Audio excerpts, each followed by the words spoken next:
ಹರೇ ಕೃಷ್ಣ. ಹರೇ ಕೃಷ್ಣ. ಹರೇ ಕೃಷ್ಣ ಮಾತಾಜಿ. ಪ್ರಣಾಮ್ಸ್ ಮಾತಾಜಿ. ಪ್ರಣಾಮಗಳು.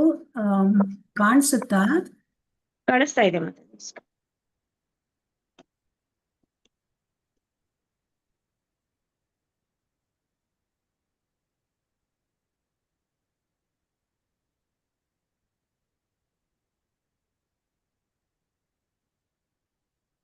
ಹರೇ ಕೃಷ್ಣ.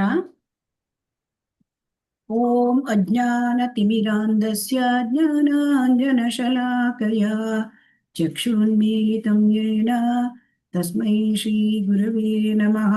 ಶ್ರೀಚೈತನ್ಯಮನೋಭೀಷ್ಟಂ ಸ್ಥಾಪಿತಂ ಯೇನ ಭೂತಲೆ ಸ್ವಯಂ ರೂಪಃ ಕದಾ ಮಹ್ಯಂ ದದಾತಿ ಸ್ವಪದಾಂತಿಕಂ. ವಂದೇಹಂ ಶ್ರೀಗುರೋಃ ಶ್ರೀಯುತಪದಕಮಲಂ ಶ್ರೀಗುರೂನ್ ವೈಷ್ಣವಾಂಶ್ಚ ಶ್ರೀರೂಪಂ ಸಾಗ್ರಜಾತಂ ಸಹಗಣ ರಘುನಾಥಾನ್ವಿತಂ तं ಸಜೀವಂ ಸಾದ್ವೈತಂ ಸಾವಧೂತಂ ಪರಿಜನಸಹಿತಂ ಕೃಷ್ಣ ಚೈತನ್ಯದೇವಂ ಶ್ರೀರಾಧಾ ಕೃಷ್ಣ ಪಾದಾನ್ ಸಹಗಣಲಲಿತಾ ಶ್ರೀವಿಶಾಖಾನ್ವಿತಾಂಶ್ಚ. ಹೇ ಕೃಷ್ಣ ಕರುಣಾ ಸಿಂಧೋ ದೀನಬಂಧೋ ಜಗತ್ಪತೆ ಗೋಪೇಶ ಗೋಪಿಕಾ ಕಾಂತ ರಾಧಕಾಂತ ನಮೋಸ್ತುತೆ. ತಪ್ತ ಕಾಂಚನ ಗೌರಾಂಗಿ ಶ್ರೀರಾಧೆ ವೃಂದಾವನೇಶ್ವರಿ ವೃಷಭಾನುಸುತೆ ದೇವಿ ಪ್ರಣಮಾಮಿ ಹರಿಪ್ರಿಯೆ.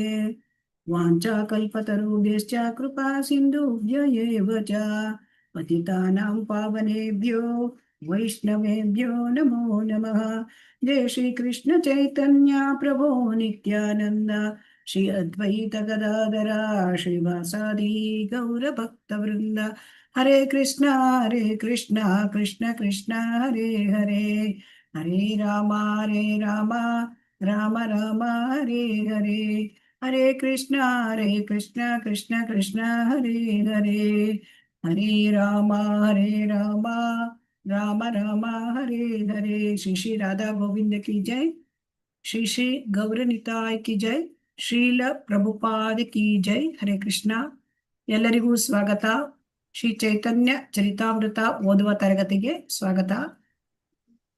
ಹರೇ ಕೃಷ್ಣ ಮಾತಾಜಿ. ಹರೇ ಕೃಷ್ಣ. ಈ ಒಂದು ಚೈತನ್ಯ ಚರಿತಾಮೃತ ಓದುವ ತರಗತಿಗೆ ನಮಗೆ ಒಂದು ಅವಕಾಶವನ್ನು ಕಲ್ಪಿಸಿಕೊಟ್ಟಿರ್ತಕ್ಕಂತಹ ಮಂಗಳೂರು ಇಸ್ಕಾನ್ ದೇವಸ್ಥಾನದ ಮುಖ್ಯಸ್ಥರಾದ ಶ್ರೀ ನಾಮನಿಷ್ಠ ಪ್ರಭುಗಳಿಗೆ ಅನಂತಾನಂತ ನಮಸ್ಕಾರಗಳು. ಹಾಗೂ ಇವತ್ತಿನ ದಿನದ ಕಾರ್ಯಕ್ರಮವನ್ನು ನಾವು ಪ್ರಾರಂಭಿಸೋಣ. ಜಯ ಜಯ ಶ್ರೀ ಚೈತನ್ಯ ಜಯ ನಿತ್ಯಾನಂದ ಜಯ ಅದ್ವೈತ ಚಂದ್ರ ಜಯ ಗೌರ ಭಕ್ತ ವೃಂದ. ರಿಪೀಟ್ ಮಾಡ್ತೀರಾ? ಹರೇ ಕೃಷ್ಣ. ಜಯ ಜಯ ಶ್ರೀ ಚೈತನ್ಯ ಜಯ ನಿತ್ಯಾನಂದ ಜಯ ಅದ್ವೈತ ಚಂದ್ರ ಜಯ ಗೌರ ಭಕ್ತ ವೃಂದ. ಜಯ ಜಯ ಶ್ರೀ ಚೈತನ್ಯ ಜಯ ನಿತ್ಯಾನಂದ ಜಯ ಅದ್ವೈತ ಚಂದ್ರ ಜಯ ಗೌರ ಭಕ್ತ ವೃಂದ. ಜಯ ಜಯ ಚೈತನ್ಯ ಜಯ ನಿತ್ಯಾನಂದ ಜಯ ಅದ್ವೈತ ಚಂದ್ರ ಜಯ ಗೌರ ವೃಂದ. ಜಯ ಜಯ ಶ್ರೀ ಚೈತನ್ಯ ಜಯ ನಿತ್ಯಾನಂದ ಜಯ ಅದ್ವೈತ ಚಂದ್ರ ಜಯ ಗೌರ ಭಕ್ತ ವೃಂದ. ಜಯ ಜಯ ಶ್ರೀ ಚೈತನ್ಯ ಜಯ ನಿತ್ಯಾನಂದ ಜಯ ಅದ್ವೈತ ಚಂದ್ರ ಜಯ ಗೌರ ಭಕ್ತ ವೃಂದ. ಜಯ ಜಯ ಶ್ರೀ ಚೈತನ್ಯ ಜಯ ನಿತ್ಯಾನಂದ ಜಯ ಅದ್ವೈತ ಚಂದ್ರ ಜಯ ಗೌರ ಭಕ್ತ ವೃಂದ. ಜಯ ಜಯ ಶ್ರೀ ಚೈತನ್ಯ ಜಯ ನಿತ್ಯಾನಂದ ಜಯ ಅದ್ವೈತ ಚಂದ್ರ ಜಯ ಗೌರ ಭಕ್ತ ವೃಂದ. ಜಯ ಜಯ ಶ್ರೀ ಚೈತನ್ಯ ಜಯ ನಿತ್ಯಾನಂದ ಜಯ ಅದ್ವೈತ ಚಂದ್ರ ಜಯ ಗೌರ ಭಕ್ತ ವೃಂದ. ಜಯ ಜಯ ಶ್ರೀ ಚೈತನ್ಯ ಜಯ ನಿತ್ಯಾನಂದ ಜಯ ಅದ್ವೈತ ಚಂದ್ರ ಜಯ ಗೌರ ಭಕ್ತ ವೃಂದ. ಹರೇ ಕೃಷ್ಣ. ನಾವು ಈಗ ಚೈತನ್ಯ ಚರಿತಾಮೃತ ಅಧ್ಯಾಯ ಆದಿಲೀಲಾ ಅಧ್ಯಾಯ 8 ಶ್ಲೋಕ 27 ಇದರಿಂದ ನಾವಿವತ್ತು ಪ್ರಾರಂಭ ಮಾಡ್ತಾ ಇದ್ದೇವೆ. ಹರೇ ಕೃಷ್ಣ.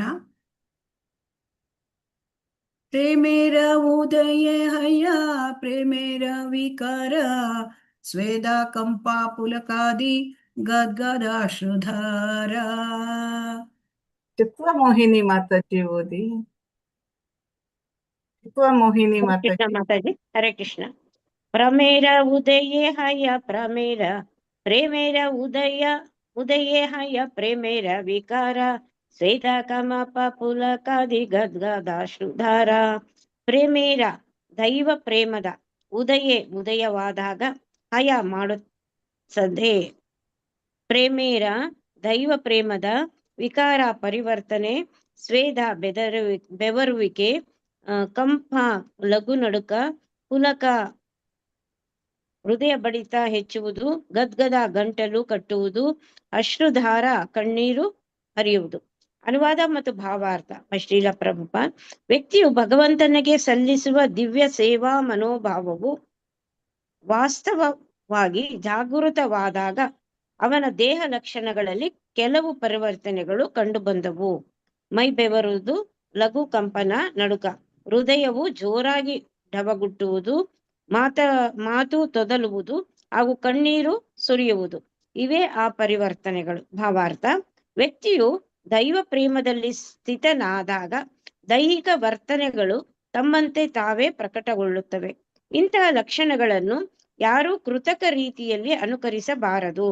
ಯಾವುದು ಶುದ್ಧ ಪ್ರಾಪಂಚಿಕವೋ ಅದಕ್ಕಾಗಿ ಆಸೆ ಪಡುವುದು ನಮಗೆ ತಗಲಿರುವ ದೋಷ. ನಮಗೆ ಲೌಕಿಕ ಜಯಘೋಷ ಬೇಕು. ಒಂದ್ ನಿಮಿಷ ಮಾತಾಜಿ, ಏನು ಅಡ್ವರ್ಟೈಸ್ಮೆಂಟ್. ಜಯಘೋಷ ಬೇಕು. ಪರಿಶುದ್ಧ ಭಕ್ತಿಯು ಅನ್ಯಾಭಿಲಾಷಿತ ಶೂನ್ಯಂ, ಪ್ರಾಪಂಚಿಕವಾದ ಯಾವುದರ ಅಪೇಕ್ಷೆ ಇಲ್ಲದ್ದಾಗಿರಬೇಕು. ಅನುಭವಿ ಭಕ್ತರು ಅನೇಕ ದೈಹಿಕ ಪರಿವರ್ತನೆಗಳನ್ನು ತೋರ್ಪಡಿಸುತ್ತಾರೆ. ಅವು ದೈವೋನ್ಮಾದದ ಸೂಚನೆಗಳು. ಆದರೆ ಸಾಮಾನ್ಯ ಜನರಿಂದ ಶಹಬಾಜ್ಗಿರಿ ಗಿಟ್ಟಿಸಿಕೊಳ್ಳಲು ವ್ಯಕ್ತಿಯು ಇಂತಹ ಲಕ್ಷ್ಯಗಳನ್ನು ಅನುಕರಿಸಿ ತೋರ್ಪಡಿಸಕೂಡದು. ವ್ಯಕ್ತಿಯು ವಸ್ತುಶಃ ಮುಂದುವರಿದ ಹಂತವನ್ನು ತಲುಪಿದಾಗ ದೈವೋನ್ಮಾದದ ಲಕ್ಷಣಗಳು ತಮ್ಮಂತೆ ತಾವೇ ಕಾಣಿಸಿಕೊಳ್ಳುತ್ತದೆ. ಇವುಗಳ ಅನುಕರಣೆ ಮಾಡುವ ಅಗತ್ಯವಿಲ್ಲ. ಹರೇ ಕೃಷ್ಣ ಮಾತಾಜಿ. ಥ್ಯಾಂಕ್ ಯು ವೆರಿ ಮಚ್ ಮಾತಾಜಿ. ಹರೇ ಕೃಷ್ಣ. ಶ್ರೀಲ ಪ್ರಭುಪಾದ್ ಕಿ ಥ್ಯಾಂಕ್ ಯು. ಶ್ರೀಲ ಪ್ರಭುಪಾದ್ ಕಿ ಜೈ. ಸೊ ಈಗ ಇಲ್ಲಿ ಏನ್ ತಿಳಿಸ್ತಾ ಇದ್ದಾರೆ? ವ್ಯಕ್ತಿಗೂ ಭಗವಂತನಿಗೆ ಸಲ್ಲಿಸುವ ದಿವ್ಯ ಸೇವಾ ಮನೋಭಾವ ವಾಸ್ತವವಾಗಿ ಜಾಗೃತ ಆಗ್ಬೇಕು ಅಲ್ವಾ? ಶ್ರೀಲ ಪ್ರಭುಪಾದ್ ಕಿ ಜೈ. ವಾಸ್ತವವಾಗಿ ಅಂದ್ರೆ ಈಗ ಭಕ್ತಿಯಲ್ಲಿ ಹಂತಗಳು ಯಾವ್ದು? ಯಾರಾದ್ರೂ ಹೇಳ್ತೀರಾ? ಹರೇ ಕೃಷ್ಣ. ಭಕ್ತಿಯ ಹಂತಗಳು: ಶ್ರದ್ಧೆ, ಸಾಧು ಸಂಘ, ಭಜನೆ ಕ್ರಿಯೆ, ಅನೌತ ನಿವೃತ್ತಿ, ನಿಷ್ಠೆ, ಆಸಕ್ತಿ, ರುಚಿ. ನಿಷ್ಠ, ರುಚಿ, ಆಸಕ್ತಿ, ಭಾವ, ಪ್ರೇಮ. ಸೊ ಹೀಗೆ ಅದು ಆ ಶ್ರದ್ಧಾ, ಸಾಧು ಸಂಘ, ಭಜನ ಕ್ರಿಯಾ, ಅನರ್ಥ ನಿವೃತ್ತಿ, ನಿಷ್ಠ, ರುಚಿ, ಆಸಕ್ತಿ, ಭಾವ, ಪ್ರೇಮ. ನೋಡಿ, ಈ 9 ಹಂತಗಳಲ್ಲಿ ಈ ಭಾವದ ಹಂತದ ವಿವರಣೆಗಳು ಇಲ್ಲಿವೆ. ಈ ಭಾವ ಹಂತ ಬರಬೇಕಾದ್ರೆ ನಾವು ಹಿಂದಿನ ಶ್ಲೋಕದಲ್ಲಿ ನಾವು ನೋಡಿದ್ದೇವೆ. ನಾವು ಹರೇ ಕೃಷ್ಣ ಮಹಾಮಂತ್ರವನ್ನ ಅಪರಾಧ ಇಲ್ಲದೆ ನಾವು ಅದನ್ನ ಜಪಿಸಬೇಕು, ಸಂಕೀರ್ತನ ಮಾಡಬೇಕು. ಯಾಕೆಂದ್ರೆ ಅಪರಾಧ ರಹಿತ ಸ್ಥಿತಿಗೆ ಬಂದಾಗ ಮಾತ್ರ ನಮ್ಗೆ ಏನಾಗುತ್ತೆ, ಈ ಒಂದು ಭಾವದ ಹಂತಕ್ಕೆ ಹೋಗ್ಲಿಕ್ಕೆ ಸಾಧ್ಯ. ಸೊ ಅದು ಈ ಸುಲಭವಾಗಿ ನಮ್ಗೆ ಬರೋದಿಲ್ಲ. ಇಲ್ಲಿ ಕೆಲವರು ಏನ್ ಹೇಳ್ತಾರೆ, ಈ ದೇಹ ಪರಿವರ್ತನೆ ಇದಕ್ಕೆ ಈ 9 ಹಂತಗಳಲ್ಲಿ ಈ 8ನೇ ಹಂತ ಭಾವ ಹಂತ. ಈ ಭಾವ ಹಂತದಲ್ಲಿ ಅಷ್ಟ ಸಾತ್ವಿಕ ವಿಕಾರಗಳು ಅಂದ್ರೆ ದೇಹದಲ್ಲಿ ಪರಿವರ್ತನೆ ಆಗುತ್ತೆ. ಅದು ತನ್ನಿಂದ ತಾನೇ ಆಗ್ತದೆ. ಯಾರು ಅದನ್ನ ಅನುಕರಣೆ ಮಾಡಬಾರ್ದು. ಅನುಕರಣೆ ಮಾಡುವವರು ಯಾರು ಮಾಡ್ತಾರೆ? ಹರೇ ಕೃಷ್ಣ. ಅನುಕರಣೆ ಮಾಡುವವರಿಗೆ ಏನಂತ ಕರೀತಾರೆ? ಸಹಜೀಯರು ಅಂತ ಕರೀತಾರೆ. ಸೊ ಇಲ್ಲಿ ಶುದ್ಧ ಭಕ್ತನಿಗೆ ಇವು ತನ್ನಿಂದ ತಾನೇ ಆಗತ್ತೆ. ಇದರಲ್ಲಿ ಯಾರಿಗಾದ್ರೂ ಶುದ್ಧ ಭಕ್ತ ನಮಗೆ ಈ ರೀತಿ ಆಗಿದ್ದು ಉಂಟಾ? ಯಾರಿಗಾದ್ರೂ ಒಂದು ಉದಾಹರಣೆ ಕೊಡ್ತೀರಾ? ನೀವು ಇಷ್ಟು ದಿವಸ ನೋಡಿದ್ದೀರಿ. ಹರೇ ಕೃಷ್ಣ. ಚೈತನ್ಯ ಮಹಾಪ್ರಭುಗಳು ಮಹಾಭಾವದಲ್ಲಿರ್ತಾರೆ. ಮಹಾಭಾವ ಇದು ಭಾವ. ಮಹಾಭಾವ ಅಂದ್ರೆ ಅದು ತುಂಬಾ ಇದರಲ್ಲಿ ಕಂಡು ಬರುತ್ತೆ. ಮಹಾಭಾವ ಚೈತನ್ಯ ಮಹಾಪ್ರಭುಗಳು, ಶ್ರೀಮತಿ ರಾಧಾರಾಣಿ ಮತ್ತೆ ಮಾಧವೇಂದ್ರ ಪುರಿ. ಮಹಾಭಾವ ಇದು ಭಾವ. ಇದು ಯಾರಲ್ಲಿ ಕಂಡು ಬರುತ್ತೆ? ಶುದ್ಧ ಭಕ್ತರಲ್ಲಿ ಕಂಡು ಬರುತ್ತೆ. ಯಾರ ಉದಾಹರಣೆ ಹೇಳ್ತೀರಿ? ಹರೇ ಕೃಷ್ಣ. ಮಾತಾಜಿ ಅಜಿಂಕ್ಯ ಆದ್ರಲ್ಲ ಪ್ರಭು. ಯಾರು? ಭರತ. ಜಡ ಭರತ. ಜಡ ಭರತ. ಜಿಂಕೆ ಆಗ್ತಾರಲ್ಲ ಮಾತಾಜಿ ಭಾವ ಸ್ಟೇಜ್ ಅಲ್ಲಿ. ಜಿಂಕೆನ ಅವರು ಭಾವ ಸ್ಟೇಜ್ ಅಲ್ಲಿ ಆಗಿದ್ದಾರೆ. ಅದು ಭಾವ ಸ್ಟೇಜ್ ಅಲ್ಲಿ ಇಲ್ಲಿ ಯಾರಿಗೆ ಈ ರೀತಿಯಾದ ಒಂದು ಪರಿವರ್ತನೆಗಳು ಕಂಡು ಬಂದಿದೆ? ಯಾರಲ್ಲಿ ನೀವು ನೋಡಿದ್ದೀರಿ? ಅಂದರೆ ನೀವು ಭಾಗವತದಲ್ಲಿ, ಚೈತನ್ಯ ಚರಿತಾಮೃತದಲ್ಲಿ ನೀವು ಓದಿದ್ರಲ್ಲಿ ಯಾರಲ್ಲಿ ಈ ಭಾವ ಪರಿವರ್ತನೆಯನ್ನು ನೋಡಿದ್ದೀರಿ? ಉದಾಹರಣೆ.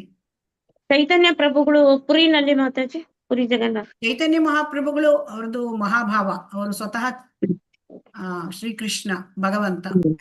ಬೇರೆಯವರನ್ನ ಹೇಳಿ ಹರೇ ಕೃಷ್ಣ. ಶುದ್ಧ ಭಕ್ತರು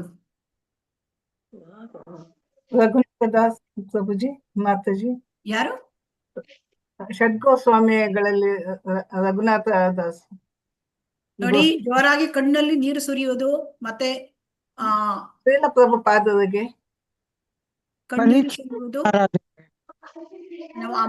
ನಾವು ಅಂಬರೀಷ ಮಹಾರಾಜರಲ್ಲಿ ಉತ್ತಮ ಉದಾಹರಣೆಯನ್ನು ಕಾಣಬಹುದು. ಅಲ್ಲಿ ದುರ್ವಾಸ ಮುನಿಗಳು ಬಂದಾಗ ಆ ದುರ್ವಾಸ ಮುನಿಗಳು ಅವರನ್ನ ಕೊಲ್ಲಲಿಕ್ಕಾಗಿ ಒಬ್ಬ ಸೃಷ್ಟಿ ಮಾಡ್ತಾರೆ, ಒಬ್ಬ ರಾಕ್ಷಸನನ್ನ ಅಲ್ವಾ. ಆಗ ಆ ರಾಕ್ಷಸ ಎದುರಿಗೆ ಬಂದ್ರು ಕೂಡ ಅವರು ಅಲ್ಲಿ ಕೂಡ ಒಂದು ಚೂರು ಕದಲಲಿಲ್ಲ. ಆಮೇಲೆ ಅವರ ಕಣ್ಣಲ್ಲಿ ನೀರು ಬಂದಿದೆ, ಅವರು ಸ್ತಂಭೀಭೂತರಾಗಿದ್ದಾರೆ. ಸೊ ಇದು ಎರಡು, ಸ್ತಂಭೀಭೂತರಾಗುವುದು, ಕಣ್ಣಲ್ಲಿ ನೀರು ಸುರಿಸುವುದು. ಸೊ ಅದು ಭಾವದ ಒಂದು ಲಕ್ಷಣ. ಸೊ ಇಲ್ಲಿ ಭಾವದ ಲಕ್ಷಣದಲ್ಲಿ ಮೈ ಬವರುವುದು, ಮೈ ನಡುಗುವುದು, ಹೃದಯ ಜೋರಾಗಿ ಡಬಗುಟ್ಟುವುದು, ಮಾತು ತೊದಲುತ್ತದೆ. ಇದು ಚೈತನ್ಯ ಮಹಾಪ್ರಭುಗಳಲ್ಲಿ ನಾವು ಕಂಡಿದ್ದೇವೆ. ಮಾತು ತೊದಲುತ್ತದೆ ಮತ್ತು ಕಣ್ಣೀರು ಸುರಿಯುತ್ತದೆ. ಇದರ ಜೊತೆಗೆ ಇನ್ನೂ ಅನೇಕ ಇದೆ. ಅವರು ಜೋರಾಗಿ ಅಳುವುದು, ಜೋರಾಗಿ ಕೂಗುವುದು, ಆಮೇಲೆ ಅವರು ತರ ಮೈ ಮೇಲೆ ಪರವಶತೆ, ಯಾವ ಹೊರಗಿನ ವಿಚಾರಗಳಿಗೂ ಅವರು ತೋರಿಸುವುದಿಲ್ಲ. ಅಂದ್ರೆ ಹೊರಗಿನ ವಿಚಾರಗಳಿಗೆ ಅವರು ಗಮನವನ್ನೇ ಕೊಡುವುದಿಲ್ಲ. ಆ ರೀತಿಯಾಗಿ ನೆಲದ ಮೇಲೆ ಹೊರಳಾಡುವುದು, ಈ ತರದೆಲ್ಲ ಮಾಡ್ತಾರೆ. ಇದು ಭಾವ ಹಂತದಲ್ಲಿರುವ ಲಕ್ಷಣ. ಆದರೆ ಇದು ಆ ಭಾವ ಹಂತದಲ್ಲಿದ್ದಾಗ ತನ್ನಿಂದ ತಾನೇ ನಾವು ಪ್ರಕಟಗೊಳ್ಳುತ್ತವೆ. ಇದನ್ನ ಕೃತಕ ರೀತಿಯಲ್ಲಿ ಯಾರು ಅನುಸರಿಸಬಾರ್ದು. ಆದ್ರೆ ಕೆಲವರು ಏನ್ ಮಾಡ್ತಾರೆ ಅಂದ್ರೆ, ತನಗೆ ಅಂದ್ರೆ ದೊಡ್ಡ ಮುಂದುವರಿದ ಭಕ್ತ ಅಂತ ಜನ ಹೇಳ್ಬೇಕು ಹೇಳಿ ಇದನ್ನ ತೋರ್ಸ್ಕೋತಾರಂತೆ. ಕೆಲವೊಬ್ರು ಏನ್ ಮಾಡ್ತಾರೆ ಅಂದ್ರೆ, ಸ್ವಲ್ಪ ಸಮಯ ಆಗಿರುತ್ತೆ ಭಕ್ತಿಗೆ ಬಂದು, ಆದ್ರೆ ನನ್ಗೆ ಈ ರೀತಿ ಕಣ್ಣೀರು ಬಂತು, ನನಗೆ ಮೈ ಬೆವರ್ತಾ ಇದೆ, ನಾನು ಮುಂದುವರೆದಿದ್ದೇನೆ ಭಕ್ತಿಯಲ್ಲಿ ಅಂತ ಹೇಳಿ ತೋರ್ಸ್ಕೋತಾರಂತೆ. ಸೊ ಅವರು ಆ ರೀತಿ ನಾವು ಮಾಡಬಾರ್ದು. ಇದರಲ್ಲಿ ಸಹಜೀಯರು ಅದಕ್ಕೆ ಉದಾಹರಣೆ. ಅವರು ಸಹಜೀಯರು, ಅವರಲ್ಲಿ ನಿಜವಾದ ಭಕ್ತಿ ಇಲ್ಲ, ಆದ್ರೂ ಕೂಡ ಅವರು ಭಕ್ತಿಯ ಆ ಭಾವದ ಹಂತವನ್ನು ತೋರಿಸ್ಕೊಳ್ತಾರೆ. ಸೊ ಹಾಗಾಗಿ ಇಲ್ಲಿ ಪರಿಶುದ್ಧ ಶೀಲ ಪ್ರಭುಪಾದರು ಏನ್ ಹೇಳ್ತಾರೆ? ಪರಿಶುದ್ಧ ಭಕ್ತಿ ಅಂದ್ರೆ ಅದು ಅನ್ಯಾಭಿಲಾಷಿತ ಶೂನ್ಯಂ.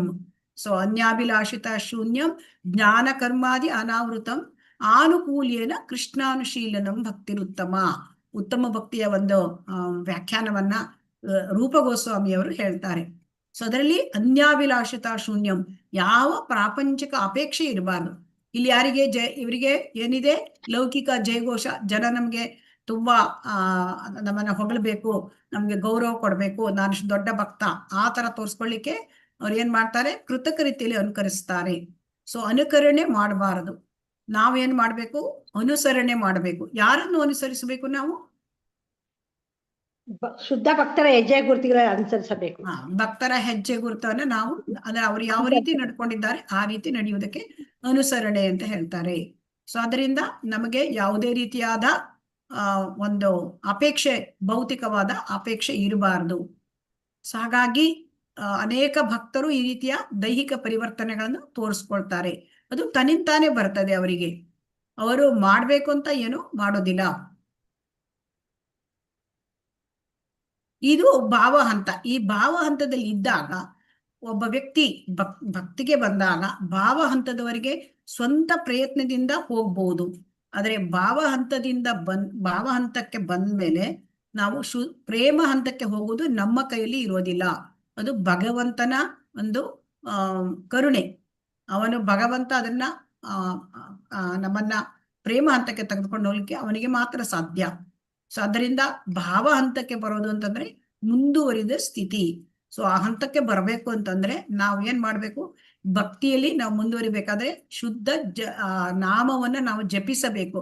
ಅಂದ್ರೆ ಅಪರಾಧ ರಹಿತ ನಾಮವನ್ನು ಜಪಿಸಿದಾಗ ಕಣ್ಣಲ್ಲಿ ತಾನೇ ನೀರು ಬರ್ತದೆಯಂತೆ. ಸೊ ಈ ಕಣ್ಣಲ್ಲಿ ತಾನೇ ನೀರು ಬರ್ತದೆ ಅಂದ್ರೆ ಅವನು ಭಾವ ಹಂತದಲ್ಲಿ ಇದ್ದಾನೆ. ಇದು ನಮ್ಗೆ ಅರ್ಥ ಆಯ್ತಾ? ನಾವು ಜಪ ಮಾಡ್ತೇವೆ, ನಮ್ಗೆ ಯಾವತ್ತಾದ್ರೂ ಕಣ್ಣಲ್ಲಿ ನೀರು ಬರುತ್ತಾ? ಇಲ್ಲ ಮಾತಾಜಿ, ಹ ಬರೋದಿಲ್ಲ ಮಾತಾಜಿ, ಬರೋದಿಲ್ಲ. ಯಾಕೆಂದ್ರೆ ನಮ್ಮಲ್ಲಿದ್ದ ಅನರ್ಥಗಳು ಇನ್ನೂ ನಿವಾರಣೆ ಆಗಿಲ್ಲ, ನಾವು ಅಪರಾಧ ಸಹಿತವಾಗಿ ಮಾಡ್ತಾ ಇದ್ದೇವೆ. ಸೊ ಹಾಗಾಗಿ ನಮಗೆ ಅದು ಕಣ್ಣಲ್ಲಿ ನೀರು ಬರ್ತಾ ಇಲ್ಲ, ಕಾರಣ ನಾವು ಅಪರಾಧ ಸಹಿತ. ಈಗ ಮೊನ್ನೆ ತರಗತಿಯಲ್ಲಿ ನಾವು ಎಲ್ಲ ಅಪರಾಧಗಳನ್ನು, ನಾವು 10 ಅಪರಾಧಗಳನ್ನು ಜಪ ಮಾಡುವಾಗ ನಾವು ಏನ್ ಮಾಡಬಾರ್ದು ಅದನ್ನು ಕೂಡ ನಾವು ಡೀಟೇಲ್ ಆಗಿ ನೋಡಿದ್ದೇವೆ. ಸೊ ಹಾಗಾಗಿ ಅಪರಾಧ ರಹಿತವಾಗಿ ನಾವು ಮಾಡಿ ಈ ಭಾವ ಹಂತಕ್ಕೆ ತಲುಪಬಹುದು. ಶ್ಲೋಕ 28 ಹೋಗೋಣ. ಅನಾಯಾಸೆ ಭವಕ್ಷಯ ಕೃಷ್ಣೇರ ಸೇವನ ಏಕ ಕೃಷ್ಣ ನಾಮೇರ ಫಲೇ ಪಾಯಿಯೇತ ಧನ.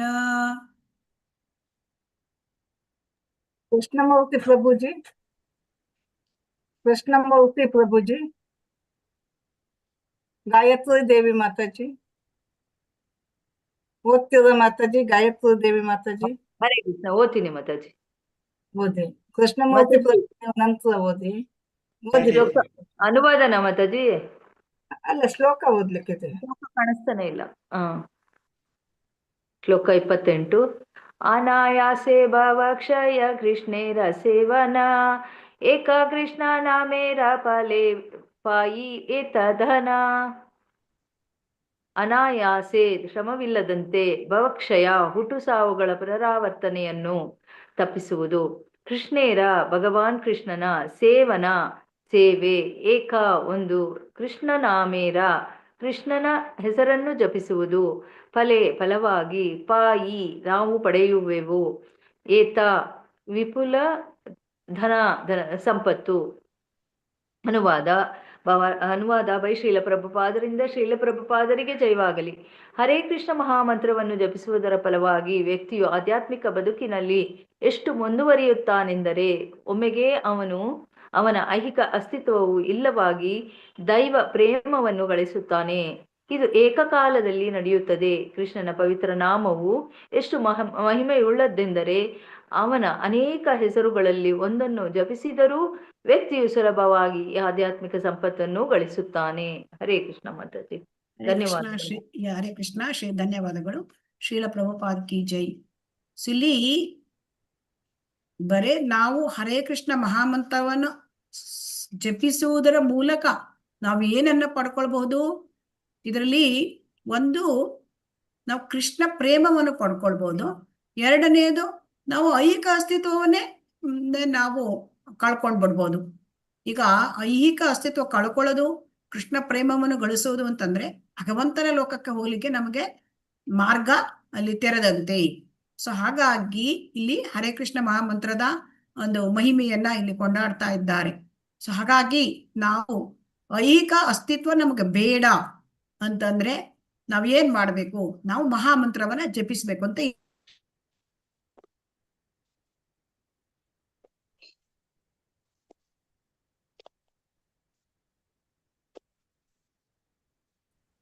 ಐಹಿಕ ಅಸ್ತಿತ್ವ ಕಳ್ಕೊಳ್ಳಿಕ್ಕಾಗಿ ಜ್ಞಾನಿಗಳು ತುಂಬಾ ಕಷ್ಟಪಡ್ತಾರೆ ಅಲ್ವಾ? ಜ್ಞಾನಿಗಳು ಮತ್ತೆ ಯೋಗಿಗಳು ಅಲ್ವಾ? ತುಂಬಾ ಅಂದ್ರೆ ತುಂಬಾ ಕಷ್ಟಪಡ್ತಾರೆ. ಅವ್ರು ಎಲ್ಲ ವೇದಗಳು, ವೇದಾಂತ ಸೂತ್ರಗಳು, ಆಮೇಲೆ ಅವೆಲ್ಲ ತುಂಬಾ ಅಧ್ಯಯನ ಮಾಡ್ತಾ, ಆಮೇಲೆ ನನ್ನ ದೇಹ ಅಲ್ಲ ನಾನು ಆತ್ಮ ಅಂತೇಳಿ ಐಹಿಕ ಅಸ್ತಿತ್ವನ ಕಳ್ಕೊಳ್ಳಿಕ್ಕೆ ಪ್ರಯತ್ನ ಮಾಡ್ತಾರೆ. ಆದ್ರೆ ಪ್ರಯತ್ನ ಮಾಡಿದ್ರು ಅದು ತುಂಬಾ ಕಷ್ಟ. ಕ್ಲೇಶೋ ಅಧಿಕತರಸ್ತೇಷಾಂ ಅವ್ಯಕ್ತಾಸಕ್ತ ಚೇತಸಾಂ ಅವ್ಯಕ್ತಾ ಹಿ ಗತಿರ್ದುಃಖಂ ದೇಹವದ್ಭಿರವಾಪ್ಯತೆ.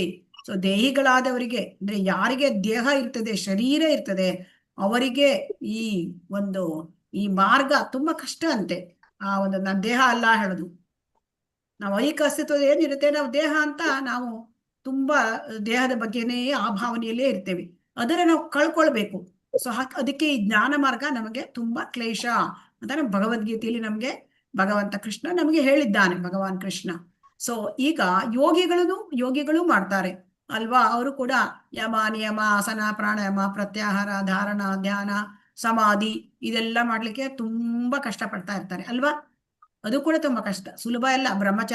ಬ್ರಹ್ಮಚರ್ಯವನ್ನು ಪಾಲನೆ ಮಾಡಬೇಕು, ಏಕಾಂತವಾಸ ಮಾಡಬೇಕು, ಮತ್ತೆ ಸ್ಥಿರಚಿತ್ತರಾಗಬೇಕು, ಮತ್ತೆ ಆಹಾರ ವ್ಯವಹಾರಗಳಲ್ಲಿ ಅವರು ಅವರಲ್ಲಿ ಯುಕ್ತಾಹಾರ ವಿಹಾರ ಮಾಡ್ಬೇಕು, ಏನನ್ನು ಬೇರೆ ಮಾಡುವಂಗಿಲ್ಲ. ಸ್ಥಿರಚಿತ್ತರಾಗಿ ಒಂದು ಸ್ಥಳದಲ್ಲಿ ಕೂತ್ಕೊಂಡು ಸಮಾಧಿ ಸ್ಥಿತಿಗೆ ಅವ್ರು ಹೋಗ್ಬೇಕು, ಪ್ರಾಣಾಯಾಮ ಪ್ರತ್ಯಾಹಾರ ಧಾರಣ ಧ್ಯಾನ ಮಾಡಿ. ಸೊ ಅದು ಅಷ್ಟೆಲ್ಲ ಮಾಡ್ಕೊಳ್ಳೋದ್ರೆ ಏನಾಗುತ್ತೆ, ಐಹಿಕ ಅಸ್ತಿತ್ವ ಇಲ್ಲದಾಗತ್ತೆ. ಆದರೆ ದೈವ ಪ್ರೇಮ ಅವರಿಗೆ ಸಿಕ್ಕೋದಿಲ್ಲ ಅಲ್ವಾ? ದೈವ ಪ್ರೇಮ ಸಿಕ್ಕುತ್ತಾ ನೋಡಿ, ದೇವ ಪ್ರೇಮ ಸಿಕ್ಕಲ್ಲ. ಸೊ ಇಲ್ಲಿ ತುಂಬಾ ಸುಲಭದ ಮಾರ್ಗ ಭಕ್ತಿ ಮಾರ್ಗ, ಅದೂ ಕೂಡ ಕಲಿಯುಗಕ್ಕೆ ಈ ಕೊಟ್ಟಿರ್ತಕ್ಕಂಥ ಹರೇನಾಮ ಹರೇರ್ನಾಮ ಕೇವಲಂ ಕಲವು ನಾಸ್ತಿ ಏವ ನಾಸ್ತಿ ಗತಿರನ್ಯತ. ಸೊ ಕಲಿಯುಗಕ್ಕೆ ನಮ್ಗೆ ಶ್ರೀ ಚೈತನ್ಯ ಮಹಾಪ್ರಭುಗಳು ಹರಿನಾಮವನ್ನು ಕೊಟ್ಟಿದ್ದಾರೆ. ಯಾಕೆಂತಂದ್ರೆ ಇದೆಲ್ಲ ಮಾಡ್ಲಿಕ್ಕೆ ನಮ್ಗೆ ಸಾಧ್ಯ ಆಗುದಿಲ್ಲ. ಆಗತ್ತಾ? ಆಗಲ್ಲ, ಆಗೋದಿಲ್ಲ. ಯಾಕಂದ್ರೆ ನಮ್ಮ ಆಯುಸ್ಸು ಕೂಡ ತುಂಬಾ ಕಡಿಮೆ, ತುಂಬಾ ಕಳವಳದಲ್ಲಿ ಇರ್ತೇವೆ, ನಮಗೆ ಇದನ್ನ ಏಕಾಗ್ರತೆ ಇಲ್ಲ. ಸೊ ಹಾಗಾಗಿ ನಮ್ಮ ಹತ್ರ ಆಗೋದಿಲ್ಲ ಅಂತ ತುಂಬಾ ಸುಲಭ ಮಾರ್ಗ ಕೊಟ್ಟಿದ್ದಾರೆ. ಆದ್ರೆ ಇದರಲ್ಲಿ ಏನು ಅಂತಂದ್ರೆ ಎರಡು ಕೂಡ ಇದೆ, ಐಹಿಕ ಅಸ್ತಿತ್ವವನ್ನು ಇಲ್ಲದಾಗಿಸಿಕೊಳ್ಳೋದು ಮತ್ತೆ ಕೃಷ್ಣ ಪ್ರೇಮವನ್ನು ಪಡ್ಕೊಳ್ಳೋದು. ಇದು ಏಕಕಾಲದಲ್ಲಿ ನಡೆಯುತ್ತೆ. ಅಂದ್ರೆ ನಾವು ಭೌತಿಕ ಜಗತ್ತಿನಿಂದ ನಾವು ಡಿಟ್ಯಾಚ್ಮೆಂಟ್ ಪಡ್ಕೊಳ್ಳೋದು, ಅಂದ್ರೆ ವೈರಾಗ್ಯವನ್ನು ಪಡ್ಕೊಳ್ಳೋದು, ಆಮೇಲೆ ಭಗವಂತನಲ್ಲಿ ಅಟ್ಯಾಚ್ಮೆಂಟ್ ಪಡ್ಕೊಳ್ಳೋದು, ಇವೆರಡು ಒಂದೇ ಕಾಲದಲ್ಲಿ ಆಗ್ತದೆ. ಸೊ ಇದು ಒಂದೇ ಕಾಲದಲ್ಲಿ ಆಗ್ತಕ್ಕಂಥದ್ದು ಈ ಕೇವಲ ಭಕ್ತಿ ಮಾರ್ಗದಲ್ಲಿ ಮಾತ್ರ. ಸೊ ಏಕಕಾಲದಲ್ಲಿ ಆಗತ್ತೆ. ಅಂದ್ರೆ ಅದನ್ನ ಎಷ್ಟು ಅಂತಂದ್ರೆ ಮಹಿಮೆ ಅಂದ್ರೆ ಅದರಲ್ಲಿ ಒಂದನ್ನು ಜಪಿಸಿದರೂ ಸಾಕು, ವ್ಯಕ್ತಿ ಆಧ್ಯಾತ್ಮಿಕ ಸಂಪತ್ತನ್ನು ಗಳಿಸುತ್ತಾನೆ. ನಮ್ಗೆ ಈಗ ಈ ಭೌತಿಕ ಸಂಪತ್ತು ಇದು ಯಾವತ್ತೂ ಶಾಶ್ವತ ಅಲ್ಲ. ಇದು ನಮ್ಗೆ ಭಕ್ತಿ ಮಾರ್ಗದಲ್ಲಿ ಈಗ ಸುಮಾರು ಸಮಯದಿಂದ ನಾವೀಗ ಇದೇ ಒಂದು 4-5 ವರ್ಷದಿಂದ ನಾವು ಇದರಲ್ಲಿ ಇದ್ದೇವೆ ಅಲ್ವಾ? ಇದರಿಂದ ನಮ್ಗೆ ಅರ್ಥ ಆಗಿದೆ ಅಲ್ವಾ? ಆಗಿದೆ ಅಲ್ವಾ? ಹರೇ ಕೃಷ್ಣ. ಹೌದು ಮಾತಾಜಿ. ಭೌತಿಕ ಸಂಪತ್ತು ಯಾವತ್ತೂ ಶಾಶ್ವತ ಅಲ್ಲ. ಅದು ನಮ್ಮ ಶರೀರದೊಂದಿಗೆ ಮೃತ್ಯು ಸರ್ವಹರಶ್ಚ. ನಮ್ಗೆ ಎಷ್ಟೇ ಸಂಪತ್ತು ಇರ್ಬೋದು, ಎಷ್ಟೇ ಒಂದು ಬಂಧು ಬಾಂಧವರು ಇರ್ಬೋದು, ಭೌತಿಕದಲ್ಲಿ ಯಾವುದೇ ಸಂಪತ್ತು, ಧನ ಧಾನ್ಯ ಅಥವಾ ಯಾವುದೇ ಹಣ ಚಿನ್ನ ಬಂಗಾರ ಯಾವುದೇ ಇರಬಹುದು, ಆಸ್ತಿ ಪಾಸ್ತಿ, ಅದು ಯಾವುದೂ ಶಾಶ್ವತ ಅಲ್ಲ. ಯಾಕೆ? ಮೃತ್ಯು ಎಲ್ಲವನ್ನು ಸೆಳೆದುಕೊಂಡು ಬಿಡುತ್ತೆ. ಸೊ ಅದಕ್ಕೆ ನಾವು ಶಾಶ್ವತವಾದ ಸಂಪತ್ತು, ಆಧ್ಯಾತ್ಮಿಕ ಸಂಪತ್ತು, ಅದನ್ನ ನಾವು ಗಳಿಸ್ಕೊಳ್ಳೋದು. ಅದು ಹೇಗೆ ಸಾಧ್ಯ? ಅದು ಕೇವಲ ಭಗವಂತನ ನಾಮ, ಅನೇಕ ಅನಂತ ನಾಮ ಅಲ್ವಾ? ಭಗವಂತನಿಗೆ ಒಂದೆರಡು ಹೆಸರಲ್ಲ, ಆದರೆ ಒಂದು ಹೆಸರನ್ನು ಕೂಡ ನಾವು ಜಪಿಸಿದ್ರೆ ಸಾಕಂತೆ, ಯಾವುದೇ ಒಂದು ಹೆಸರುಗಳನ್ನು.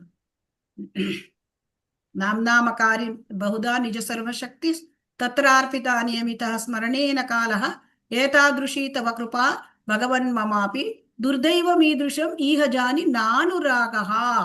ನಮ್ಗೆ ಭಗವಂತ ಏನ್ ಮಾಡಿದ್ದಾನೆ ಕಲಿಯುಗಕ್ಕೆ?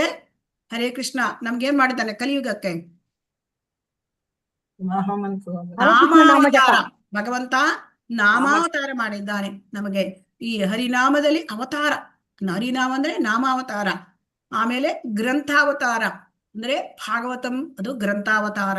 ಆಮೇಲೆ ವಿಗ್ರಹ, ಅದು ಕೂಡ ಅರ್ಚಾವತಾರ. ಈ ಮೂರನ್ನು ನಮಗೆ ಕೊಟ್ಟಿದ್ದಾನೆ. ಸೊ ಅದರಲ್ಲಿ ನಾಮದ ಮಹಿಮೆ ಎಷ್ಟಿದೆ ಅಂತಂದ್ರೆ ಜಪಿಸ್ಲಿಕ್ಕೆ ಯಾವುದೇ ನಿಯಮ ಇಲ್ಲ. ಯಾವುದೇ ಯಾರು ಬೇಕಾದ್ರೂ ಜಪಿಸ್ಬೋದು, ಯಾವ ಕಾಲದಲ್ಲಿ ಬೇಕಾದ್ರೂ ಜಪಿಸ್ಬೋದು. ಚಿಕ್ಕ ಮಗು 1 ವರ್ಷ 2 ವರ್ಷ ಮಾತಾಡ್ಲಿಕ್ಕೆ ಬಂದಾಗ ಹರೇ ಕೃಷ್ಣ ನಾವು ಅದು ಹೇಳ್ಕೊಟ್ರೆ ಅದು ಹೇಳುತ್ತೆ ಅಲ್ವಾ? ಆಮೇಲೆ ತುಂಬಾ ಹಣ್ಣು ಮುದುಕರಾಗಿರ್ಬೋದು, ಆದ್ರೂ ಕೂಡ ಅವರು ಜಪಿಸ್ಬೋದು. ಇದು ಯಾವುದೇ ನಿಯಮವೇ ಇಲ್ಲ. ಆ ನಾಮಕಾರಿ ಬಹುಧಾ ನಿಜ ಸರ್ವಶಕ್ತಿ ತತ್ರಾರ್ಪಿತ ನಿಯಮಿತ ಸ್ಮರಣೇನ ಕಾಲ ಏತಾದೃಶಿ ತವ ಇದು ಇಷ್ಟು ಅದರಲ್ಲಿ ಶಕ್ತಿ ಹಾಕ್ಬಿಟ್ಟಿದ್ದಾನೆ ಭಗವಂತ. ತನ್ನೆಲ್ಲ ಶಕ್ತಿಯನ್ನು ಹಾಕ್ಬಿಟ್ಟಿದ್ದಾನೆ. ಅಂದ್ರೆ ಅಷ್ಟು ಶಕ್ತಿ ಹಾಕಿ ನಮಗೆ ತುಂಬಾ ಸುಲಭದ ಮಾರ್ಗ ಕೊಟ್ಟರು ಕೂಡ ನಮಗದರಲ್ಲಿ ಆಸಕ್ತಿನೇ ಇಲ್ಲ. ಸೊ ಅದಕ್ಕೆ ಭಗವಂತ ಏನ್ ಹೇಳ್ತಾನೆ? ಏಕಕಾಲದಲ್ಲಿ ಒಟ್ಟಿಗೆ ನಿಮಗ್ ಕೊಡ್ತೇನೆ, ಏನನ್ನ ಐಹಿಕ ಅಸ್ತಿತ್ವ ಬೇಡ ನಿಮ್ದು ನಿವಾರಣೆ ಮಾಡಿಬಿಡ್ತೇನೆ, ಮತ್ತೆ ನಿಮಗೆ ಕೃಷ್ಣ ಪ್ರೇಮವನ್ನು ಕೊಡ್ತೇನೆ. ಸೊ ಇದು ನಮಗೆ ಈ ಕಲಿಯುಗದಲ್ಲಿ ಕೊಟ್ಟಿರ್ತಕ್ಕಂಥ, ಕಲಿಯುಗದಲ್ಲಿ ಕಲೇರ್ ದೋಷ ನಿಧೇ ರಾಜನ್ ಅಸ್ತಿ ಕಲೇರ್ ದೋಷ ನಿಧೇ ರಾಜನ್, ಕಲಿಯುಗದಲ್ಲಿ ತುಂಬಾ ದೋಷಗಳಿವೆ. ಅದರಲ್ಲಿ ಅಸ್ತಿ ಏಕೋ ಹಿ ಉಪಾಯ. ಅದೇನದು ಅಸ್ತಿ ಏಕೋ ಉಪಾಯ? ಅದೇ ಹರೇ ಕೃಷ್ಣ ಮಹಾಮಂತ್ರ.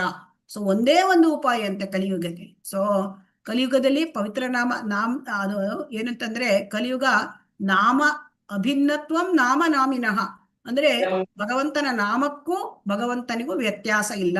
ನಾವು ಹರೇ ಕೃಷ್ಣ ಮಹಾಮಂತ್ರವನ್ನ ಜಪಿಸ್ತಾ ಇದ್ರೆ ಅದು ಡೈರೆಕ್ಟ್ ಆಗಿ ಭಗವಂತನ ಜೊತೆ ಕಾಂಟ್ಯಾಕ್ಟ್, ಅಂದ್ರೆ ನಾವು ಟೆಲಿಫೋನ್ ಇಟ್ಕೊಂಡು ಮಾತಾಡಿದ್ರೆ ಭಗವಂತನ ಜೊತೆ ಹೇಗಾಗತ್ತೆ ಹಾಗೆ ಡೈರೆಕ್ಟ್ ಕಾಂಟ್ಯಾಕ್ಟ್. ಸೊ ಗೋಲೋಕೇರ ಪ್ರೇಮಧನ, ಸೊ ಗೋಲೋಕದಿಂದ ಬರ್ತಕ್ಕಂಥ ಪ್ರೇಮ ಸಂಪತ್ತು, ಅದನ್ನ ನಾವು ಗಳಿಸ್ಬೇಕು. ಅದು ಆಧ್ಯಾತ್ಮಿಕ ಸಂಪತ್ತು. ಆ ಪ್ರೇಮ, ಕೃಷ್ಣ ಪ್ರೇಮ ಹೇಳೋದು ಆಧ್ಯಾತ್ಮಿಕ ಸಂಪತ್ತು. ಅದನ್ನ ನಾವು ಗಳಿಸಬೇಕು. ಯಾಕಂದ್ರೆ ಭೌತಿಕ ಸಂಪತ್ತು ಯಾವತ್ತೂ ಶಾಶ್ವತ ಅಲ್ಲ. ಸೊ ಅದು ಯಾವತ್ತೂ ನಮ್ಮ ಶರೀರದೊಂದಿಗೆ ಅದು ನಾಶವಾಗಿ ಬಿಡುತ್ತೆ. ಅದನ್ನ ಮತ್ತೆ ನಾವು ತೆಗೆದುಕೊಂಡು ಹೋಗ್ಲಿಕ್ಕೆ ಬರೋದಿಲ್ಲ. ಅದಕ್ಕೆ ನಾವು ಏನ್ ಮಾಡ್ಬೇಕು? ಹರೇ ಕೃಷ್ಣ ಮಹಾಮಂತ್ರವನ್ನ ಮಾಡಿದರೆ ಏಕಕಾಲದಲ್ಲಿ ನಮ್ಗೆ ಈ ಎರಡನ್ನೂ ನಾವು ಗಳಿಸ್ಕೊಳ್ತೇವೆ. ಡಿಟ್ಯಾಚ್ಮೆಂಟು ಆಗುತ್ತೆ, ಅಟ್ಯಾಚ್ಮೆಂಟು ಆಗುತ್ತೆ. ಸೊ ಅದನ್ನ ಇಲ್ಲಿ ಹೇಳ್ತಾ ಇದ್ದಾರೆ.